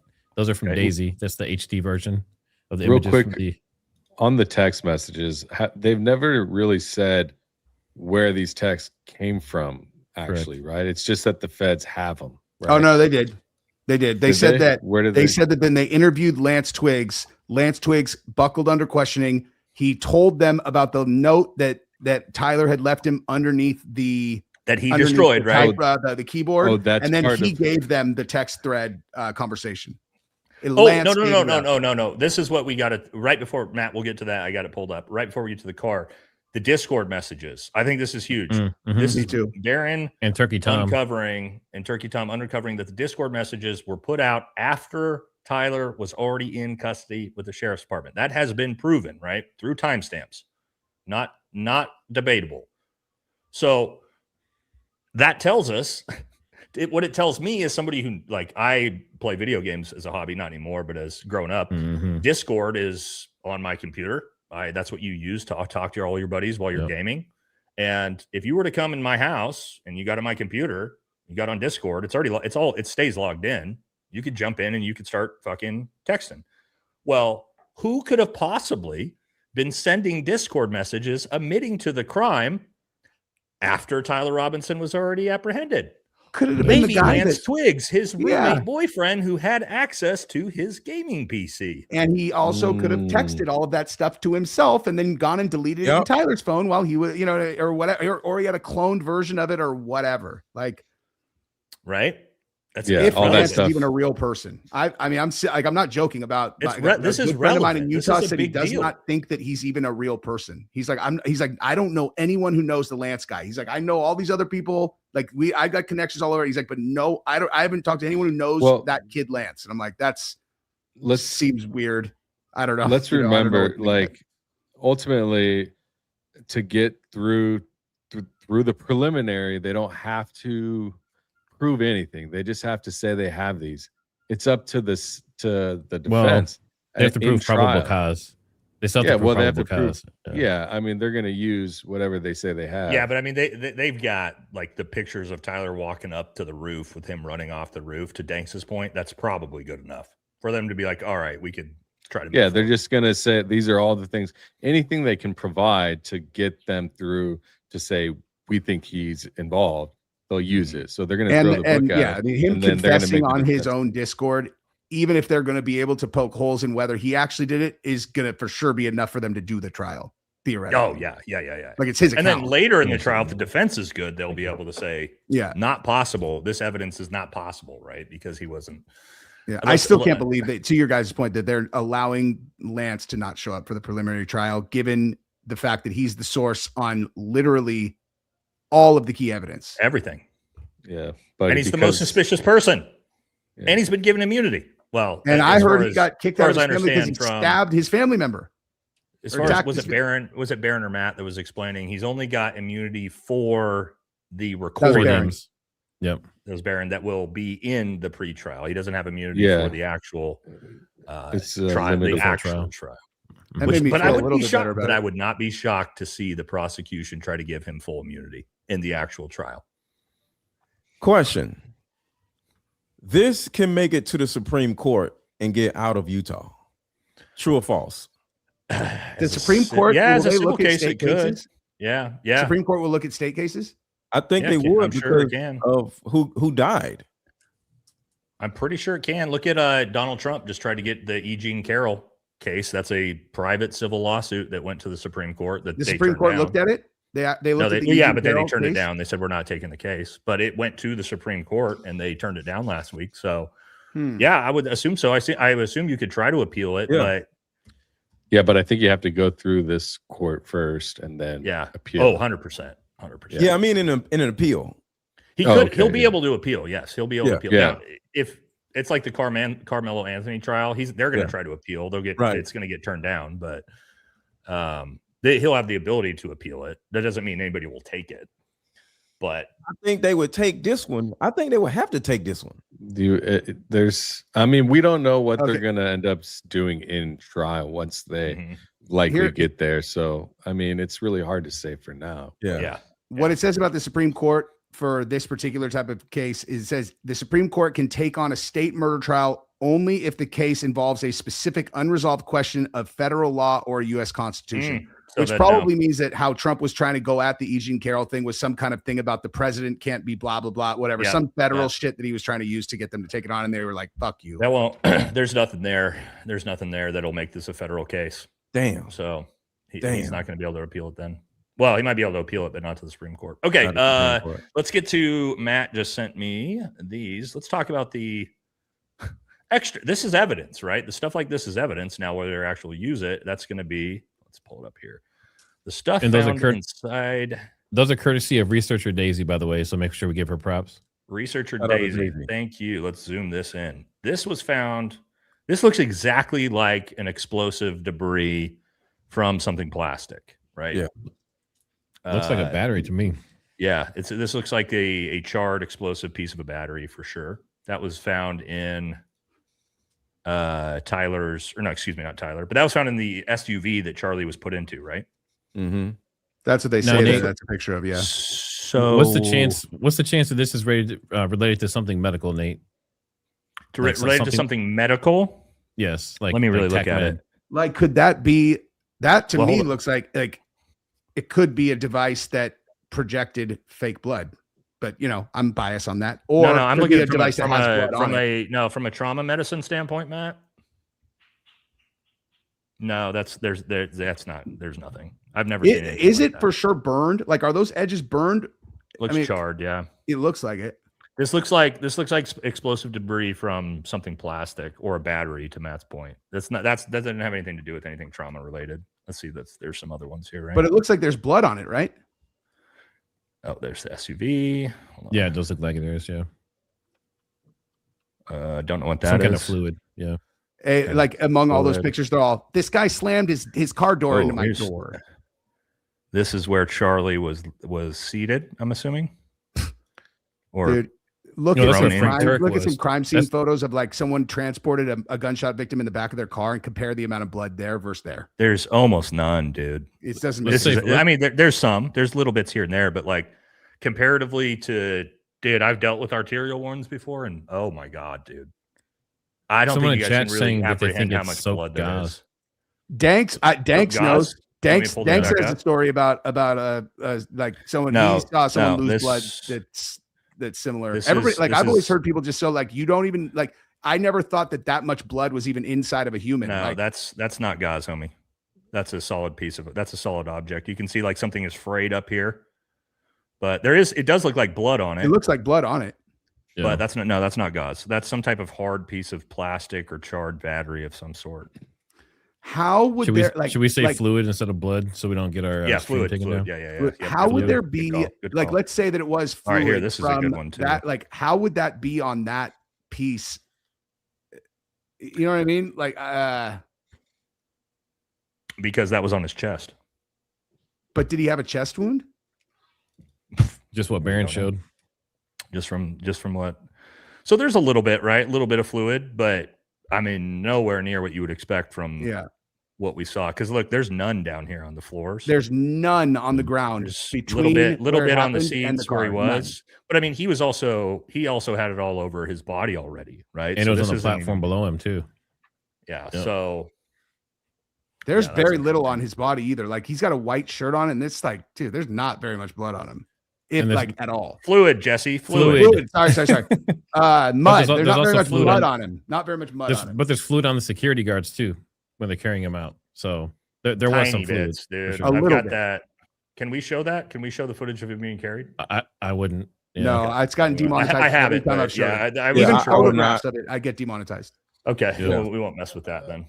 Okay. I do have I got a couple of things. Yeah, go ahead, Diggs. I do have a couple of things about the SUV itself. So there were people. So yesterday I did a live stream and I ended up getting the car report of what's been going on with the VIN number. The Carfax.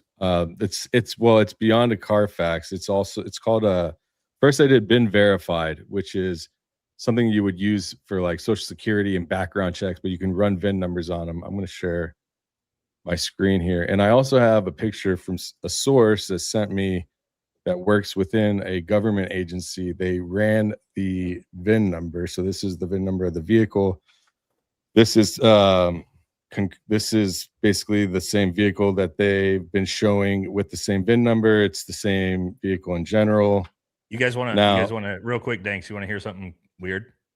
Go ahead. This is like the exact make and model that we always get in special operations whenever we rent vehicles for exercises. This Yukon Denali. Denali. I'm just saying. I'm not one that's big on the military angle here, but yeah, that's kind of weird. Sorry. Yeah, and what's interesting though is this is actually, so I checked 3 sites, and this is from Georgia. So they were actually putting this up for auction, and it went out to other places in Georgia and in another country, Belarus. There was a listing. They were trying to auction the SUV that Charlie was transported in. Yeah, we were looking yesterday on my live stream. I had to convert it to English. It was showing up in like this Russian type language. So this what were they trying to sell it for? Somebody else want to buy it from Utah. This original listing was in Georgian. I had converted it when I bought it. So I bought this because it had more information than the Ben Verified. The Ben Verified was similar across all the other two. So I was like, well, let me try this one. And it was much more detailed. What's funny is I ran through the information and it sold. It sold for 62,000. It sold, yeah, for 62,000. What? A destroyed interior Denali. Yeah, so the interior is 62K, 3,400 miles. There was actually 150 miles put on it after that because the registration was in what year was it? Is it 2025? 2025. It was December 15th. Yeah. Nobody would pay that much for that. So they listed it for like 5K and then 8K. That's a $100,000 car. That's a $110,000 vehicle. It kept going up and then it went not after it's got what just happened this is before. in it. It's not. This is before. This is December 2025. Oh, my bad. Sorry. I thought this December was 2025. After. Yeah. Okay, no, it is. That's after no, Charlie got shot September of 2025. Yeah. Oh, it was. After. Yeah. What? Yeah. So it went through. Oh, wait, what? But that's, I mean, dude, that's a $117,000 vehicle, brand new, and it's a 2020. With the middle seats removed, though. Yeah, maybe, Why would maybe when it was brand new. It's actually so. What's interesting about this is it was salvage title in Utah, and then they register it in California under clean title. And the last time it was tracked, it did an oil change in Palm Desert at Jessup's. How did you find it, Danks? You sneaky I ran this and then the other two through my AI, and it came out. Look, it's got right here, California inspection. Yeah. Uncle BB, California Motor Vehicle. So December 30th, the title was issued in El Cajon, California, and then the lien was reported. Dealer listing January 14th went up for dealer, and it was in dealer inventory. And then it was last serviced 9,000 miles at Jessup Cathedral City, which is close to Palm Desert, where Jesse was just talking about, which is close to me. That's so weird, dude. That vehicle now, okay, so now I told you that. Then during the live stream, someone sent me this photo, and they said that the vehicle is sitting, they know based off of government sourcing, that the vehicle itself is sitting in a different location. Here, let me pull this picture. My goodness, whose viewer is that smoke? I think I know, right? There we go. It has to be AI though. That's like an AI picture. But this is true. Okay, you know what, dude? That price is not as good as I thought. The 20, like a oh wait, is that a Denali? Never mind. I'm sorry. The Yukon XL is, I'm seeing one 2025 is 74, but that was it's a Denali, right? Yeah. Okay. Well, I know. Yeah, that's my point, dude. No one's buying that for 65,000 after what happened to it. They'd have to rip all the interior out. They'd have to fucking completely fix the entire vehicle. They took no way. Out. Remember, I was pricing this wrong. I was pricing this like it's an Escalade. This actually prices like an Expedition, like a Ford Expedition is like the same. This because like a brand new right now, 2026 GMC Yukon XL is 89. So after that shit happened to it, and it's a last year's 62 is reasonable, I think. So this person right here also. Yeah, got a salvage title in Utah, but then they gave it a clean title in the state of California. But they bought it with the salvage title, correct? They did, yes. For 62,000 with no seat. And right now, this person told me it got sold through insurance auction. That's why it's got the salvage title. All they had to do is either fix it or take it to the highway patrol for inspection. They can get another title. That doesn't happen. It's sitting at a different location under investigation, government hold. That's what 2026 Yukon is 102, brand new. So I'm shopping for cars now, guys. It says a salvage title cannot become a truly clean title once branded. The vehicle's total loss history is permanently tied to its VIN. That's what I was thinking. Should be. You can convert it to a a rebuilt or prior salvage, but it never becomes a clean title. So that's sketchy if it's a clean title. So according to Zach Costello, he said he had somebody look into it and ask, why is it not showing salvage title? And he said they actually changed it recently and said, and it's now presently saying salvage title. That's what Zach Costello said. So I don't know. That's a lot of weird stuff with the chain of custody of that vehicle as well. Just but I mean, the thing is, man, weird. You just by itself, you're like, why even get rid of it anyways? Right. You're getting rid of part of a crime scene. Exactly. And it went to California from Utah. That's about $1,000 just to get it transported. And it has no damn seats. I think it was $3,000. We'll let Jesse answer this one at the end. Do I still think Charlie is alive? 100? Yes, I do. There you go. All right. But anyway, like Danks, what you're just explaining by itself, that story about the SUV, you'd be like, that's fucking weird. But you know, but then when you add it to the 150 other fucking weird things about this case, right? That's the thing. There's no one-offs here. It's like, oh, well, that's kind of weird about this, or that's kind of weird about this. It's like there's 100, 200 different things that we could go through to be like, none of this makes sense. This doesn't make sense. Why we haven't even talked about like the fact that the FBI and Kash Patel just happened to shut down Joe Kent and the, National Counterterrorism Center and the CIA, both from investigating foreign ties into this as well, which is insanity. Why? Why would you do that? Don't you want you're covering up your own involvement is the only reasonable answer I can think of. Or, I mean, devil's advocate, they're trying to protect their case, but you are only responsible for domestic crime. You can't see, they're not supposed to investigate international involvement no matter what. And even if they had like, oh, Tyler Robinson admitted to it, you're all, oh, cool. Did anyone talk to him through his computer and activate him maybe from another country? Like, how would you not have a political assassination of this size? Like, how would you not investigate that? You 100% would investigate potential foreign ties. Even if it's not our greatest ally, even if it's China, if it's Russia, if it's Iran, like you'd want to know, hey, was this a foreign-based assassination of one of the most prominent, mouthpieces in the United States in the political arena? You would want literally to the president of the United States' most valuable like populist asset in his entire administration, probably. Yeah. It is very weird that nobody's turning over stones to figure it out. It feels like and to be able to just say we've got them. Once they say we've got them and they're handed over to the court, there's no more investigation, ladies and gentlemen.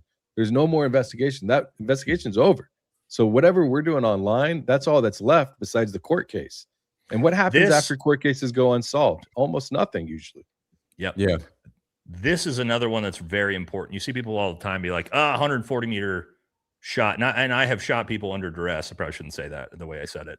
I may have done those things under duress, with a right? Pistol, with a air pistol. Well, you guys know my back. Everybody knows my resume, right? Like you're not surprised to hear that. But my point is, potato gun. And shooting under duress is incredibly different than doing it flat at the range with no stress, no pressure. Now we're talking about a situation where this kid is 22. He's not conditioned to this. It's not like he's some Navy SEAL or Green Beret. He goes in, he's taking the most crazy shot he's ever taken in his life, and he's got to do it under this insane amount of stress and duress. He also knows most likely the second that he lets that trigger off, he might get canoed in the head. Right. Like that's most likely case course of action. You assume as soon as I pull this trigger, I'm dead. Yeah. And when you factor all those things in, that's not the easy to a potentially moving target that's speaking with a microphone doing this. Not the easiest shot in the world. You know what I mean? I think that got written off really early of like, oh, it's 140 meters with a long gun. That makes it super easy. It's like, and he's like a 20-year-old kid that has no training also, as far as we know. Well, you don't know that either. Like you don't know he has no training, right? Well, I know he has no professional level. Like when we're talking, he may have firearms training at a range, learning how to shoot, but I know he doesn't have any high level tactical training that would indoctrinate him and what's the word I'm looking for? Stress inoculate him to be able to do this at the level. How long is boot camp? How long is boot camp and training, like initial training for Green Berets? initial training for a Green Beret, 2 years. Okay, so you're saying he couldn't have trained with someone for 2 years, from like 18 to 20 or 20 to 22 or whatever, and had the same amount of, efficiency if he was like government trained or something, allegedly? 100%, because the first gunfight I was in, I had no fucking clue what was going on. I was so overwhelmed and stressed because it's the most insane situation you'll ever be in. So, no, I don't believe that he had that training. Yeah. Even if we're playing devil's advocate, no. Yeah. So I want to correct the record really quick. I have like 30 people in chat that are saying, including researcher Daisy, she says that vehicle was sold with a salvage junk auction with a clean title.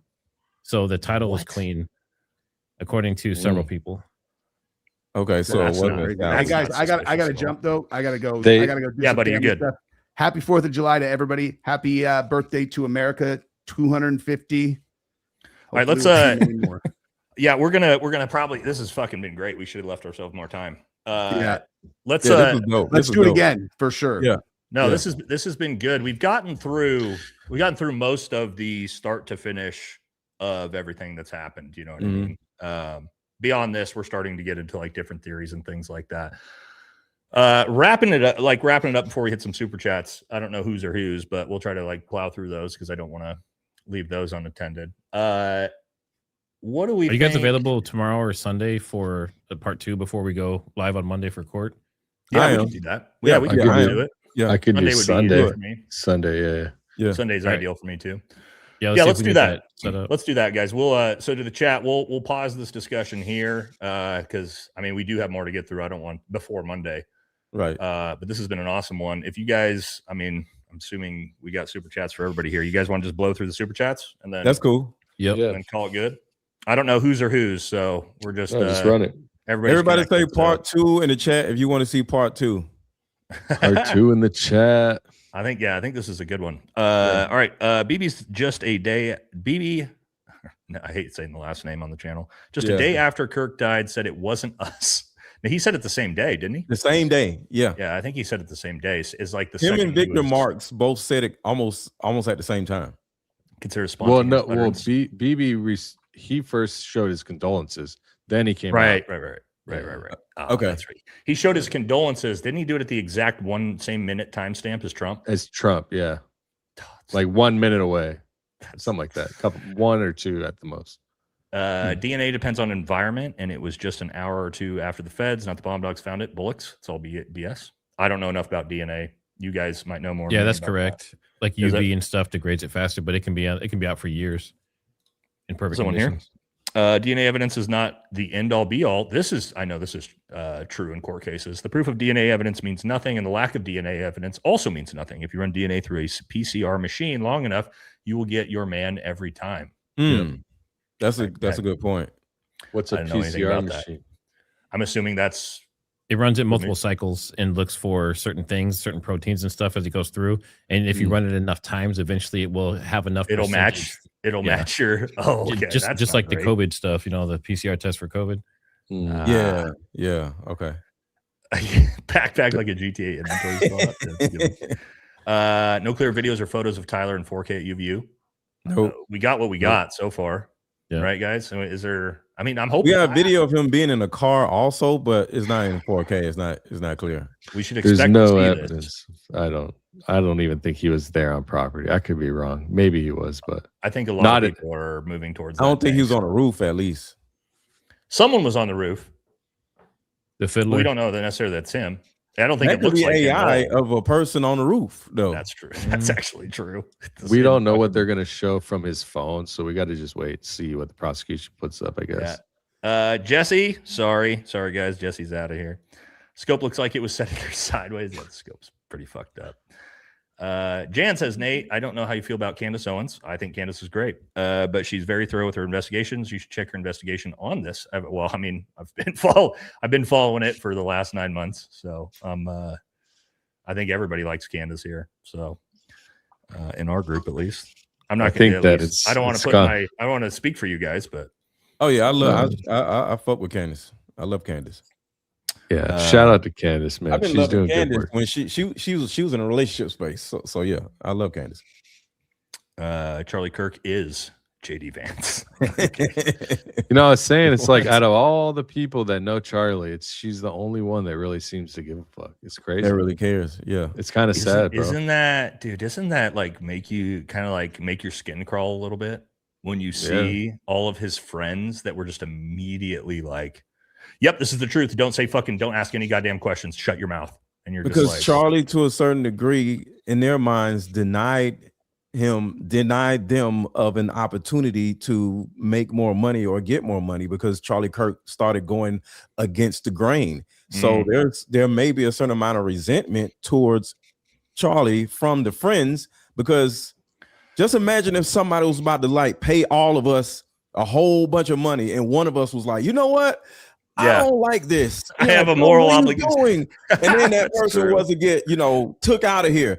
You would be like, damn, that's my guy. But now we can. I don't know, man. I don't think any amount of money can buy them all out. There's something else going on. It just, I think you're right. I think you're right, Danks. I don't think it's one person. You don't know even how $1 billion they were though. What $1 billion to have someone just working together?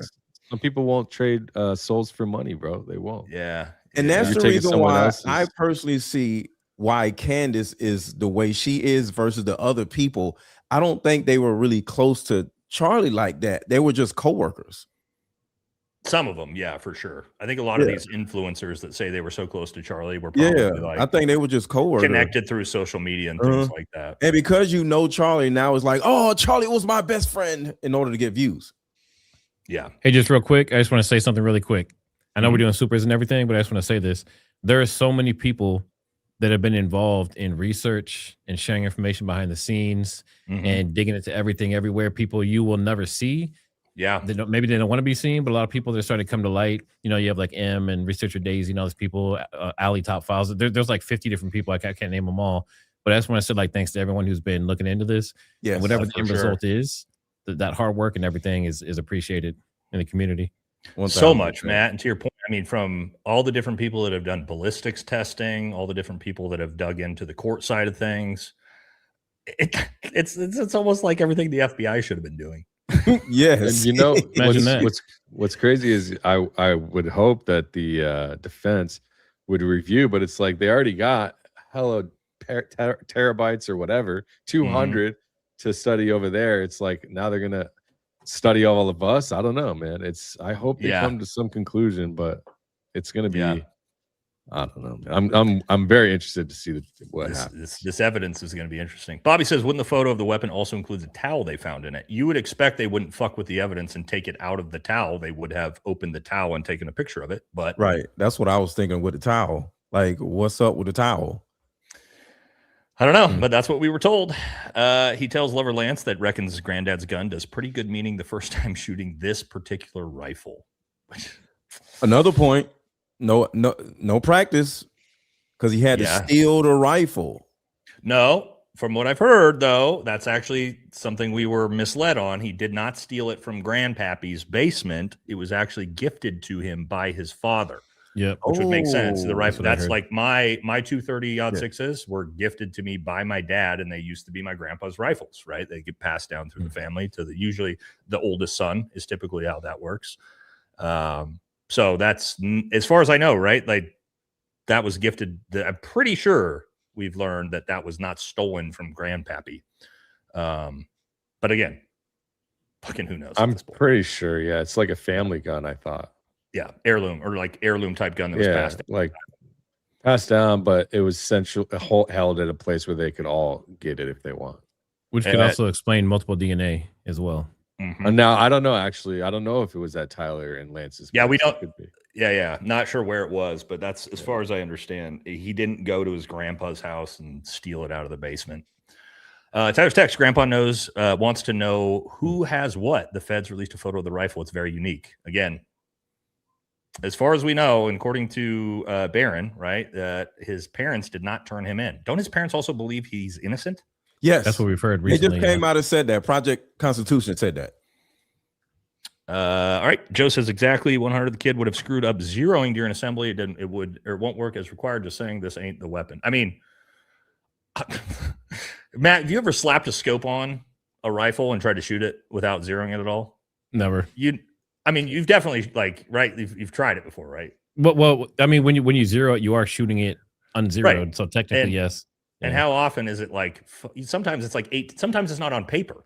Exactly. Yeah. And you're like, oh shit, I need to bring this in to like 10 meters to at least get it on paper to figure out where the hell this is even.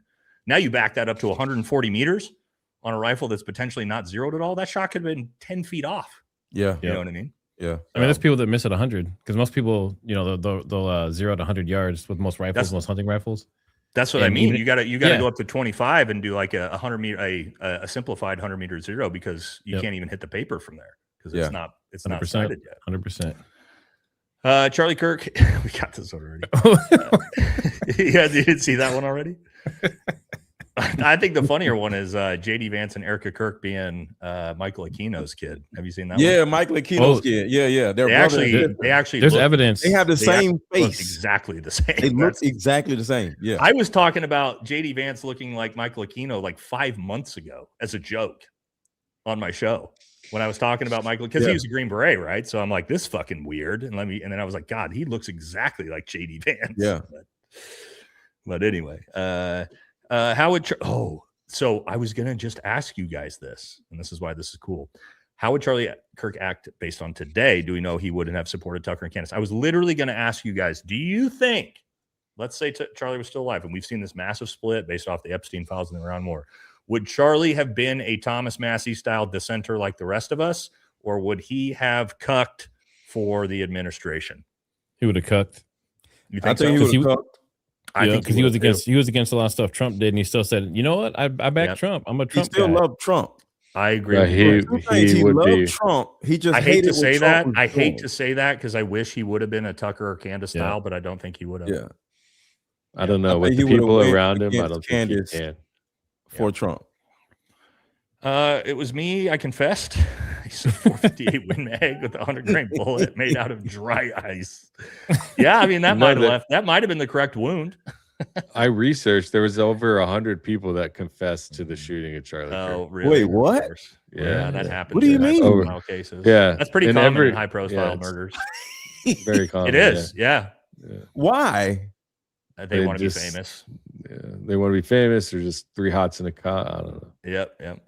Yo. If Murdoch is in the New York Post, or is the New York Post, that reported, and Trump is close with Fox News, also Murdoch, true. And then it's Trump. And also keep in mind, Murdoch is very close with Bibi Netanyahu and our greatest ally. So there's that. Speaking of which, Benjamin Netanyahu, friend of the show, says they actually got Kirk with a P320. It was holstered. Yeah. Oh my God. It was Charlie Kirk's holstered P320 that got him.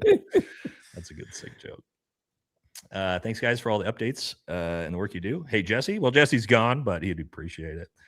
Thomas Massey's still in office if Charlie was alive. But we just talked about this. Would he have turned on Massey? Do you think he would have? I mean, he probably would have. I think if he would have had to. I think he would have. He got to make a decision. When you pick a side, you have to pick the side. Yeah. God, I hope not. And I hope not, but I think you guys are probably right. So an F-18 Eagle got shot down in Iran by jellyfish-shaped drone swarms. I was going to do a story on this, and then I just didn't get around to it. As a JTAC, somebody that's very familiar with all the munitions that all these planes use, I'm not saying that this didn't happen. I'm just saying that this is not anything I know exists. So whatever this thing is, it's not something I'm aware of. Again, not saying that it didn't happen. Did I tell you guys I found out about this right when it happened, but I wasn't allowed to tell people because I got told from the ground about the pilot who got shot down in Iran. Not the WSO, not the gunner, but the actual pilot. He was also the same pilot that got shot down in Kuwait. Mm-hmm. Yeah, same pilot got shot down in both F-15s. Yeah, F-15s. Bad luck. Oh, real quick. I just want y'all to remember when we talk about the loyalty of Charlie Kirk, and you got to remember this. Charlie Kirk may have went to prison if Trump wasn't elected. Trump wasn't elected. So you got to remember that. That is his actual loyalty. So True. he saved Charlie from going to prison. So you got to think about that too. So he would have been loyal because of that in particular. Forever loyal. Fair, actually. Yeah, forever loyal. Yeah. It's a pretty fair point. BB again says, I supplied all the mics in the courtroom in case something goes off script. Holy shit, bro. I don't know whose that is, but that's some shit. Hey, Amy, what's up? Says this is one of your guys. It says he probably wouldn't get to trial until mid 2027 at least. Are we all staying friends till then? Do you guys think it'll take that long after the pre-hearing? Shouldn't. Well, she wants a speedy trial. The Diddy case lasted for 2 years, I think. When did the prelim? Yeah, but from the actual start of the trial, it wasn't that long. Like the trial itself. Yeah, trial until mid. No, you're right. You're right. It wasn't. Do you think it could be a year from now? I don't think so. I don't think so with the pre-hearing and the evidence trial. I think it'll be. It should once they wrap this up. They're going to decide if this goes to trial or not. They're going to try. I think it'll be around a year. What are they going to do from then? This is like they've already done all of the pre-trial and the pre-hearings other than the evidence. Well, they have to let the defense review all of the evidence, the data, right? And then they got to pick. They can keep pushing it back and pushing it back, push jury selection, all that. The Carmelo Anthony case, that was a pretty small case, and that lasted for 2 years. God damn. Let's hope not, man. So I know they've been trying to push for a speedy trial, both sides. So, well, not the defense as much, but and Diddy was in jail for 2 years, before So yeah, it can happen. This is interesting. Let's see. Do I have I think one of you guys shared the picture of the rifle. Did you notice the picture? I'll have to relook at it. I'm not sure where. I don't have it pulled up anywhere. Yeah, I did. I covered this in my video as well. But there's aftermarket. There's aftermarket ones that look similar that go past 90 degrees. So if you look at the side of it, it's at 90 degrees. That'd be like the factory one. That one would hit the scope. But they have aftermarket ones that are on that side that go past 90 degrees, like down at an angle. And those can actually just be flipped up and down on just the right side and not even hit the scope. So technically, if it's an aftermarket safety, just like there's aftermarket stock and 30-06 conversion, it's not out of question that he could flip it up and down on the right side. Yeah. Okay. Yeah. Yep. All right. That's important stuff to know, right? Like if you can show that things are possible, that's good to know too. Sixth Amendment guarantees a defendant the right to confront and cross-examine witnesses against them. Granting immunity to a witness does not waive the constitutional right. Lance can't hide. Well, keep in mind, hold on though. Immunity is not saying that he does not have to attend the trial or have to go up and face cross-examination. What immunity is that he cannot be charged for a crime based off of the things he says during that deposition. Right. So if Lance Twiggs has full immunity and he gets up there on the trial and he goes, I killed Charlie Kirk, the trial's over and Lance Twiggs doesn't go to jail. So that's how immunity works. Immunity is not like he doesn't have to show up to trial because he has immunity. That's not the immunity that he has is called limited use immunity. So it's just for what he's telling, whatever he's presenting. But other than that, outside of what he's presenting, he could be held criminally liable for something. I'm saying if you were given full immunity as a witness, which he has not been, right? I'm just saying, like hypothetically, if he were to get full immunity, he still has to potentially get called. He could still get subpoenaed. He just wouldn't be able to be tried for potentially something that he said when on the stand. It's typically how actual immunity works, but he doesn't have that, right? Thanks. Right. Correct. Yes, you're correct. Look up PTFN explosion. Is that what that is? Against bulletproof glass. And here you will find two men putting a PTFN explosion charge on bulletproof glass. Sounds the same as gunshot that day and brings up the honor. Oh, are you talking about petting? Is that what we're talking about here? Yes. Yep. Okay. I mean, that's outside my wheelhouse, even here. I'm going to take your word for it. You five are hip to be square. Well, I remember that song. Proud of y'all. Thank you. Wouldn't showing the judge the pick of the rifle, pointing the safety out, and it can't fire. Well, Matt just explained that one away. So yep. And I've seen the actual safety available online and everything. So There you go. Yep. Tyler Robinson, friend of the show. Well, I mean, not really, but thanks, BB. Someone on the left knows only a little about firearms. I appreciate your guys' analysis. Well, I'm glad that we can provide a little insight. Thank you. Oh, here we go. They planted the fragment in his neck. I truly believe that is why Frank had blood on him also, and why the stories didn't match. I mean, here's the thing. If everybody's in on it and the medical examiner's in on it, you don't even need to plant anything. Right? And actually, like trying to plant something in the neck, the medical examiner is going to get in there and look at that and be like, what the fuck is this? Why did you guys shove something in the wound? It won't look natural. Yeah. So what was the thing on his back? We can talk about that in part 2. The blowout? Yeah. We go to part 2 and talk about that then if you want to. But according to me and DevGru operator Rob O'Neill and a bunch of special operators, we don't fucking know as it comes to a bullet. A lot of us have looked at that and gone, pretty weird. Well, the thing that was on his back is the thing that boggles me the most. As far as setting, this being some type of purposeful setup or something. What are you talking about? The actual, like how his shirt blows out? Yeah. It was something on his back because it was a cord that came out. I can show you guys that. Well, of course, you can't show it here. Huh? I think that's his necklace that comes off. No. It was actually a cord. I can show it to y'all in a group chat. Yeah, I mean, I've like done that frame by frame by frame in videos, whether it's a necklace or a cord. I don't know. As for a gunshot to the neck, you wouldn't expect any of that to happen. As potentially, and I guess that's what, even though it's not my theory, it pushes me a little bit more towards potentially some type of explosive. That's actually what you would potentially see from an explosive underneath the shirt is that type of blown force that actually would do something like that due to the actual like seismic shock that's come off that explosive that you would expect to see there. As for a gunshot wound, a 30-06 shot to the neck, right? Why is that going to blow his shirt 6 inches off Why his would neck? the back of his shirt blow up? And where it is, I can show you guys. It's actually a wire or a cord, and it's not a necklace. I can show you guys later. Again, I don't know, Matt. Any ideas? I mean, with everything we've looked at, with everything I've looked at, and we've gone over a million times. Maybe the cavitation in his neck.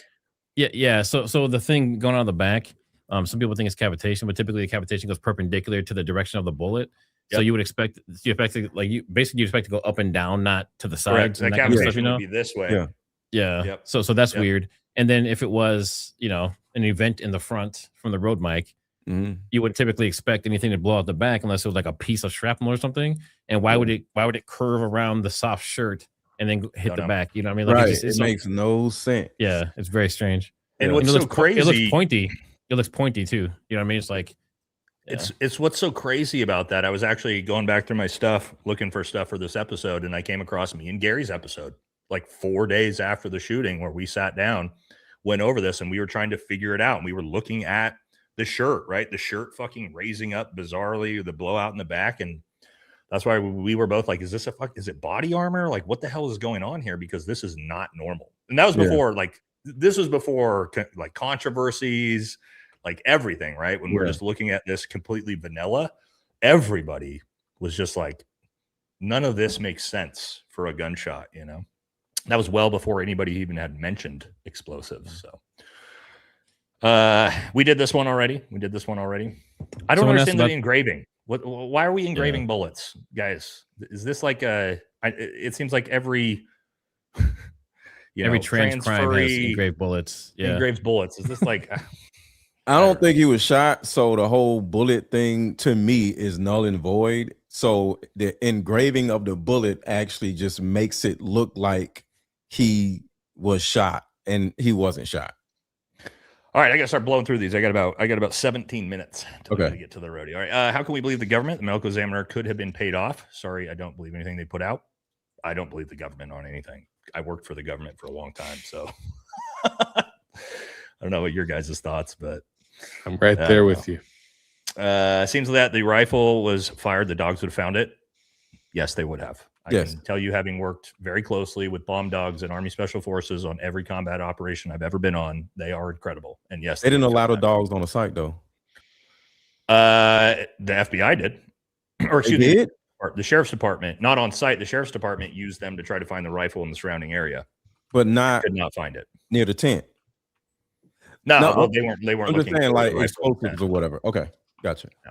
No. I don't know if the dogs looked smelled in the. I'm just talking right. Because I think that's why they paved over everything. No dogs. Could be. Yeah.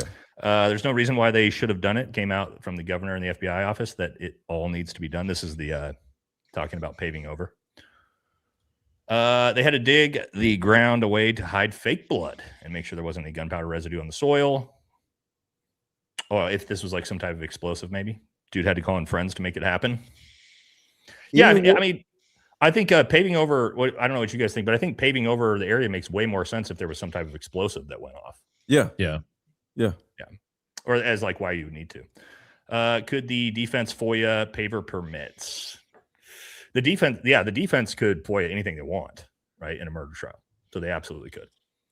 You and I could try, but anybody can FOIA anything, guys. Whether they give you those documents or not, you never know. And in time. X-Count claimed OSHA required cleanup for ED facilities. Okay. For the mods, thank you, Christy. Sup, dudes. Happy 4th. Hold on to your sacks. Thank you. Danks. Oh, yeah. Danks gifted 5 memberships. I did my to some of the people in the chat. Oh, there's a membership. Nice. Shout out to you. That was so dope. You can gift members to your own chat.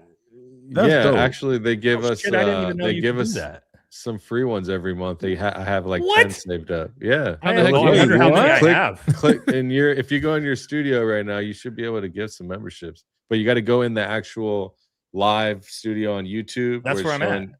Yeah, and then you click like the plus sign, like you're gonna give a super chat or something like that. Let me see. Where am I at? Let me go to it and show you. Okay. So you don't. Yeah, where it shows the plus sign, and then it says. I had no idea. Not the plus sign. Sorry, the dollar sign, and it says membership gifting. Oh, nice. Membership gifting. Yeah. Oh, it's every month? Oh, yeah, I think it refreshes every month. I screwed my fans because I could have been doing this. We missed out on like fucking 100 of these. Yeah, I noticed this like 2 months ago. So genius. I what gave in them the out world? Yeah. I got 5 more. There we go. All right. I gifted. I spilled the beans here just to tell you guys. Oh, damn, Danks. I was hoping that they accumulated. I was hoping I was going to have like 200 of them, but no, they roll over each month. Sorry, chat. Sorry, chat. Well, thank you to Danks for that because somehow you might have more because I have less subs, so. No, I have to pay for them from there on. But okay, I didn't know I could. That's cool though. I can actually pay to gift subs to my own members. Okay, I kind of. That's awesome. Yeah, that's cool. All right. Well, thanks. I learned something new today, guys. Just as honest question: the shot supposedly was taken from a roof. There is wood technically the residue. Now the pave over all but says the shot was not taken from the roof. Yes, Joe. I have no idea what you're saying here. Shot was supposed to be taken from the roof. Would technically. Oh, you mean residue on the roof? Yeah, there'd be gunshot residue for sure on where you would expect underneath the barreling of the weapon. If he didn't have some type of suppressor on. I don't know. Matt, did we get anything on that other than like no?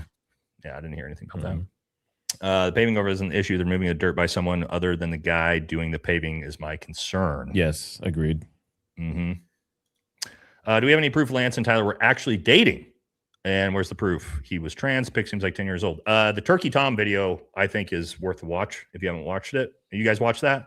No. Yes. It's really interesting, but some people think it was made up, contrived. Maybe, dude, that would be a lot because he had like pictures and shit. Yeah, there were drawings. You go to Baron's new clip channel. He has a clip, like a full explanation of what the Turkey Tom situation is. Baron Coleman clips. So do we think that it was real or wasn't real? The person, what do you know what the Baron is under the conclusion? Yeah, he thinks that it. I mean, allegedly, I can't speak for him, but it seems to me that he thinks that the source is a Fed. Like an actual Fed, yeah. That's what I think. Makes everything way more interesting because it was so good. There was so much in that to where you're like, "Holy shit!" Right? Yeah. That video is what made me think or still believe that they're both involved. I believe they're MK Ultra patsies, but that video is why I thought that they were at least involved, right? At like some low level, like maybe trying to help with the situation. But if that's just Fed slop. They might not even be involved at all. I mean, that was so early as well. It feels like that was some of the early planting of the narrative seeding for Lance Twigs, you know? Yeah. I don't know. Man. I got to watch that one. Yeah. So my question is, what was handed off right away when they all jump over the table? I believe the guy in black shorts ran off quickly. I mean, they tried to say car keys, right? Isn't that what Brian Harpole said in the Sean Ryan interview? It was car keys that were being handed off. Like when you see all that, like when they're supposed to be treating Charlie and they're handing shit. Oh yeah. Car keys. I think they tried to say it was car keys, but there's multiple things passed. Multiple things being passed around. Yeah.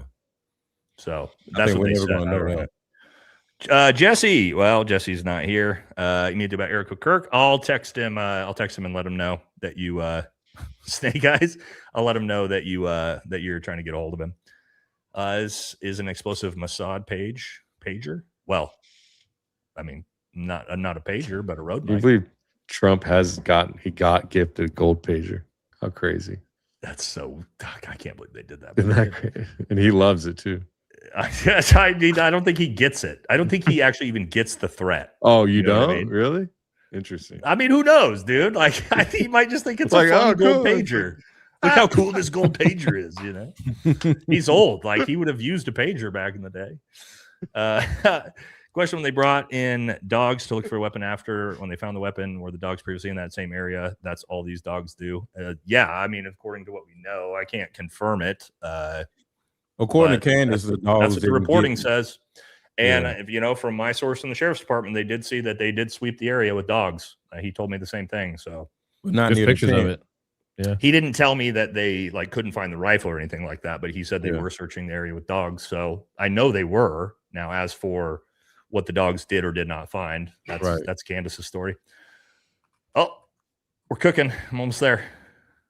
Oh wow, that's quite the outfit. You want to show everybody your outfit? No, you're good. Come in here. Look at my wife's rodeo outfit. Come on in here. What are you doing? You look good. She's looking pretty fancy. Oh yeah, going dancing. All right, we're cooking through these. All right. People like your shirt too, Nate. Thank you. Yeah, we're going to the rodeo tonight, guys. Candace Owens talked to the doctor. They said they didn't find bullet pieces, but white powder residue only. If it was a bullet, it had to be fragmented bullet. Only which powder. Petin makes sense. Petin is just Petin's not what you would use as an explosive to try to kill somebody is the problem.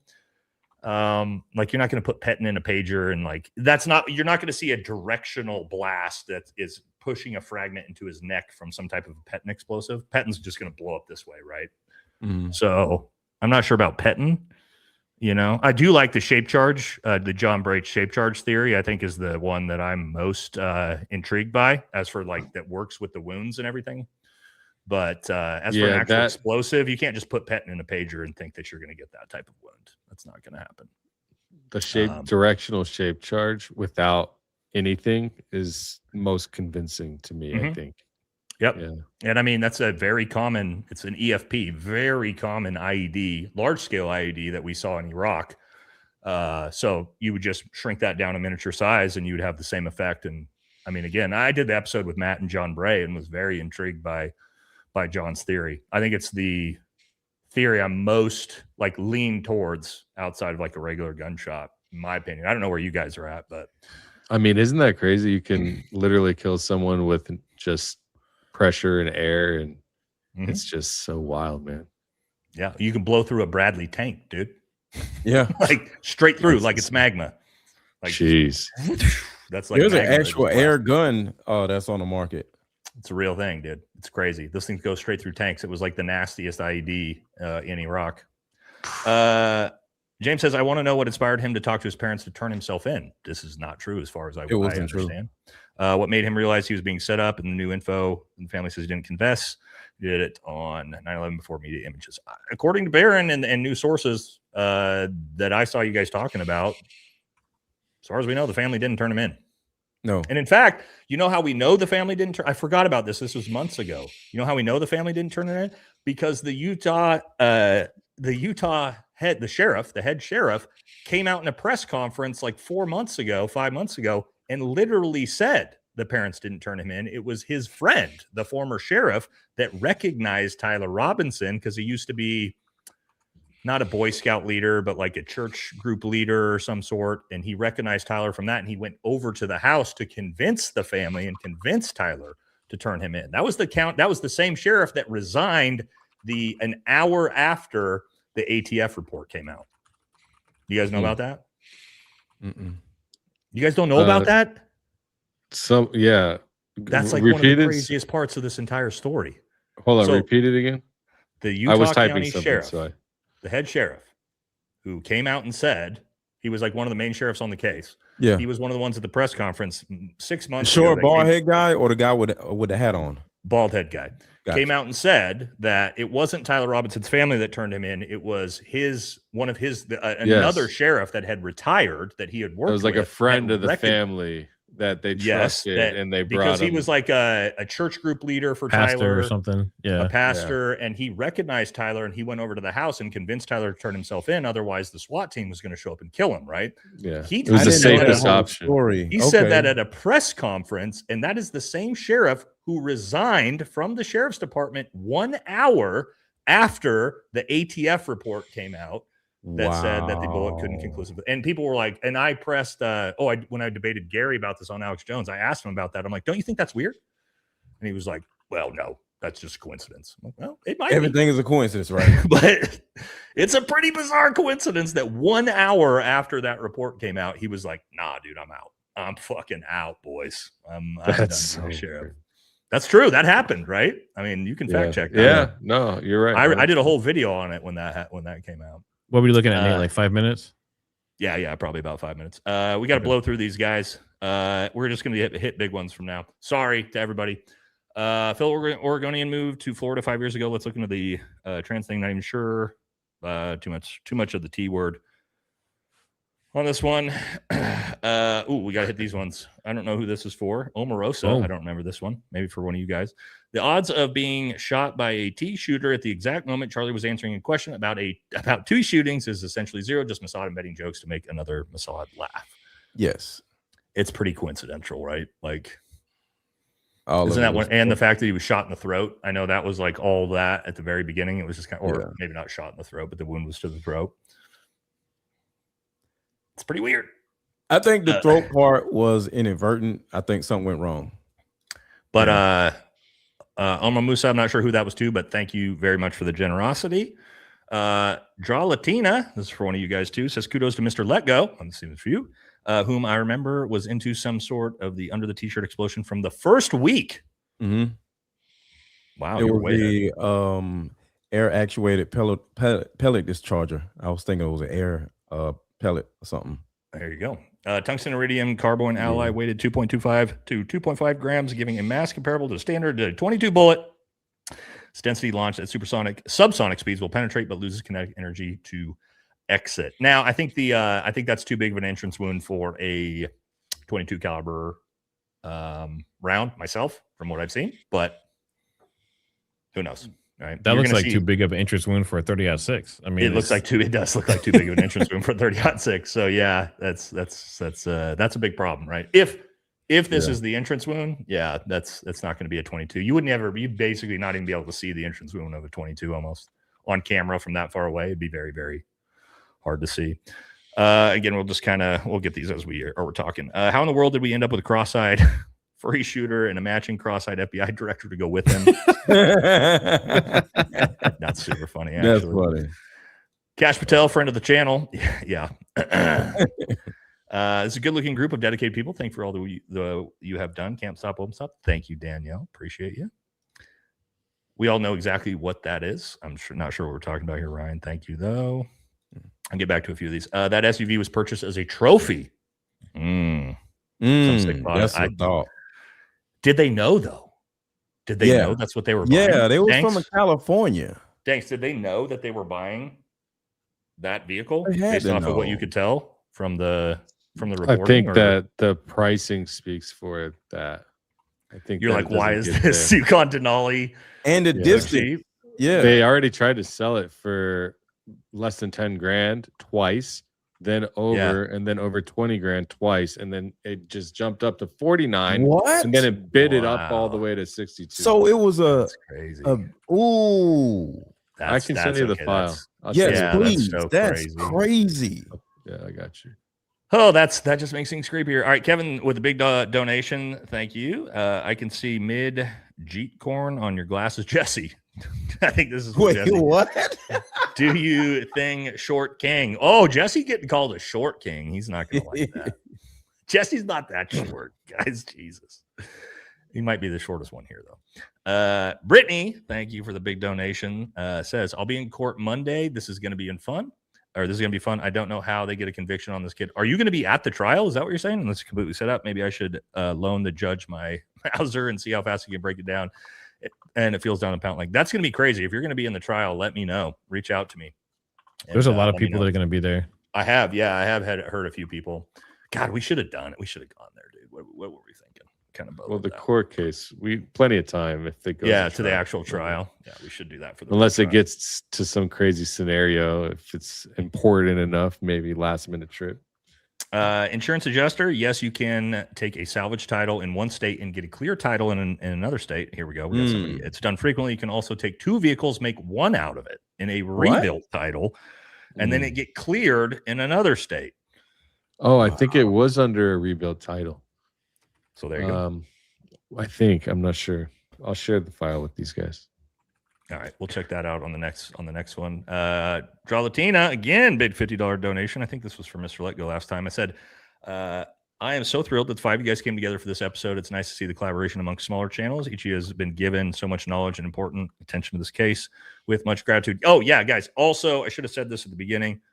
Make sure you go subscribe to everybody that's here. All my audience, make sure that you guys go subscribe to Matt and Danks and Aaron. You probably already subscribed to Jesse, but we'll make sure I'll do a better job of that next time of pushing you guys, my audience. Baron's shadow video is an underrated topic. People don't discuss much. The shadows don't match the time of day, they claim. I haven't seen this, but I need to look at this. That was the reason why I said the video was AI, because the shadows were off. That when he's running away, I've seen that where he just doesn't have a shadow on live payment. Yeah, and the people disappear past the tree. But didn't you see Gary debunked that already, guys? I don't know if he actually did, but I saw him saying he did. So, Bobby, big $50 donation. Thank you, brother. Says they want us to believe this kid pulled this off, then leaves a trail of breadcrumbs leading right to him. Right to him. Yeah, he did. This has always made zero sense to me. The kid is the fall guy for something more devious. Yeah, I've always, again, as somebody, I thought it was a professional hit. That was the first video I did because I was like, dude, this guy got in, infiltrated the crime scene, took the shot, got out, didn't get caught, and he was gone for 30 hours. And I was like, dude, you're never going to find whoever this was. If he's 30 hours later, he's fucking long gone. And then all of a sudden it's like, oh, nope, don't worry. He sent all the messages, and it just happens that a sheriff fucking was friends with his family and turned him in. Yeah. Hold on, real quick. Tamara, you're in Utah. One of my fans said they're in Utah. I just want to Tamara Foot. Yeah. Let me know if you are in Utah. Like, send me a DM, Tamara. That's big. This is go ahead and hit me up on Instagram. This might be better for Danks. I have no idea how any of this shit works. So I work at an auto auction and not sure how the SUV got a salvage title for bio cleanup. I'd like to talk to you more about it. I don't think it got a salvage title for bio cleanup. The way that they've packaged this is that they removed the middle seats. So the middle seats are removed. The carpet or whatever is underneath that is also removed, and so that devalues the car into salvage territory. However they do it, but whatever they're going to classify. So, yeah. All right. Sorry for the answer. This picture of the rifle does look like it could collapse and fold easily. No, a 30-06 is not got a collapsible butt stock on it. Not typically. Like Matt said, that version typically is a 2-screw breakdown. At least as far as I understand it for those Mausers. I don't have one myself, but stop kissing a wall in a tiny hat to watch this. Well, thank you. We're almost there. Jury selection will take a long time. Ooh, the jury selection is going to be very, very, very important on this one. Don't forget what Joe Kent said. Charlie was trying to stop Trump. True. And said something to Kent about it in the White House. Can't remember the exact words. I think he would have been with Tucker. If he wasn't killed, TPUSA was normal. So he told Joe Kent, what exactly did he say to Joe? He was passing him by and said, yeah, Whatever you do, don't let them go to war with Iran. Yeah, something along those lines. Yep, I do remember that. Yep. Sorry, I'm skipping over some smaller one, guys, but we got to get out of here. We're gonna make this up on Sunday. Bobby says if he had been hit by a 30-06, the back wall of the tent would have looked like Jackson Pollock's painting. Yep, 100% true. That's a fact. The whole FBI narrative was a lie. Yeah, you again, no exit wound 30-06, not a thing. So a rifle was in a box put together without a screwdriver and no blue towel. So Tyler stashed the box prior. I don't know, but I mean, Matt, how did he put it back together with no screwdriver? Do we know? Well, so here's what. So earlier I was trying to say this, but like obviously we all talk for a living, so we're all talking on each other. Yeah. But basically, I think what they think happened is he went up there with the stock separate and only the barrel down his leg, and the stock was maybe in the backpack or something. And when he got to the roof, he put in the 2 screws, took the shot, and jumped off with a full rifle in his hands in the towel. I think that's the story. That's the way the FBI narrative. That's how they're explaining it away. Okay. Yep. Sounds a little silly, but in a year's time, you guys will be looked back at as the few strong men that came out and fought back against this cabal. Love watching good men being brave and using their voices. Keep it up, guys, or we'll all be banned off of YouTube. That part. That's possible. You're gonna have to watch us on Rumble. Yeah, and EOD disarmor. Yeah, I do love the EOD boys. Electronic primer was placed under CK's seat. Impact was from below. Frag exit wound in the neck, paved over to hide markers in the GSR and the bone frag. Would have blown his leg off. Yeah, that would have been pretty nasty for sure. All right, last one for the wife's outfit. Thank you. Who knows how much she spent on it? Probably a lot, but that's the way it goes. And then last one here. But how did he realize he was a patsy and needed to turn himself in? What made him realize he was in jeopardy? He was warned. Well, he didn't turn himself in, bro. When they show up to your house and they say, we know who you are, they're going to show up to the SWAT team, kick in your door, and probably shoot you in the fucking face. And you're when you're a 22-year-old kid, you're going to go, well, I don't want that to happen. So I'm going to turn myself in. Yeah. Turning yourself in doesn't mean you're guilty, guys. It means that the law enforcement department has put a warrant out for your arrest. Mm-hmm. You have the decision to where you can turn yourself in, or they can bring you in, right? There's whether you did it or not, that's irrelevant. So, all right, we did it, guys. I got to get to the rodeo. Thank you all so much. We'll be back Sunday. Does that sound good? Thank you for having us, man. Happy early 4th of July, everyone. Thanks for being here. Thanks to the audience. Thanks to the super chats. Thanks for all the all of our usual viewers. Thanks to the moderators. Make sure you guys go follow all my subscribers. Danks, Trigger Smart, Aaron, Mr. Let Go, and also all of your guys' fans. Hey, if you like me, maybe give Nate a follow. Come on now. So, all right, guys, we'll be back. We'll be back Sunday for another one, man. This was a fun one. Thank you guys. Also, thank you guys for coming on the show and doing the show with me tonight. So, yes, sir. Great. There's a ton of stuff I learned tonight. So that's the crazy thing about this trial is even when we're close, we all following it this close, we're still learning things. All right, we're gonna cut it off here, and we'll catch you all later. All right, see you guys. I'll talk to you in the next. All right, see you guys.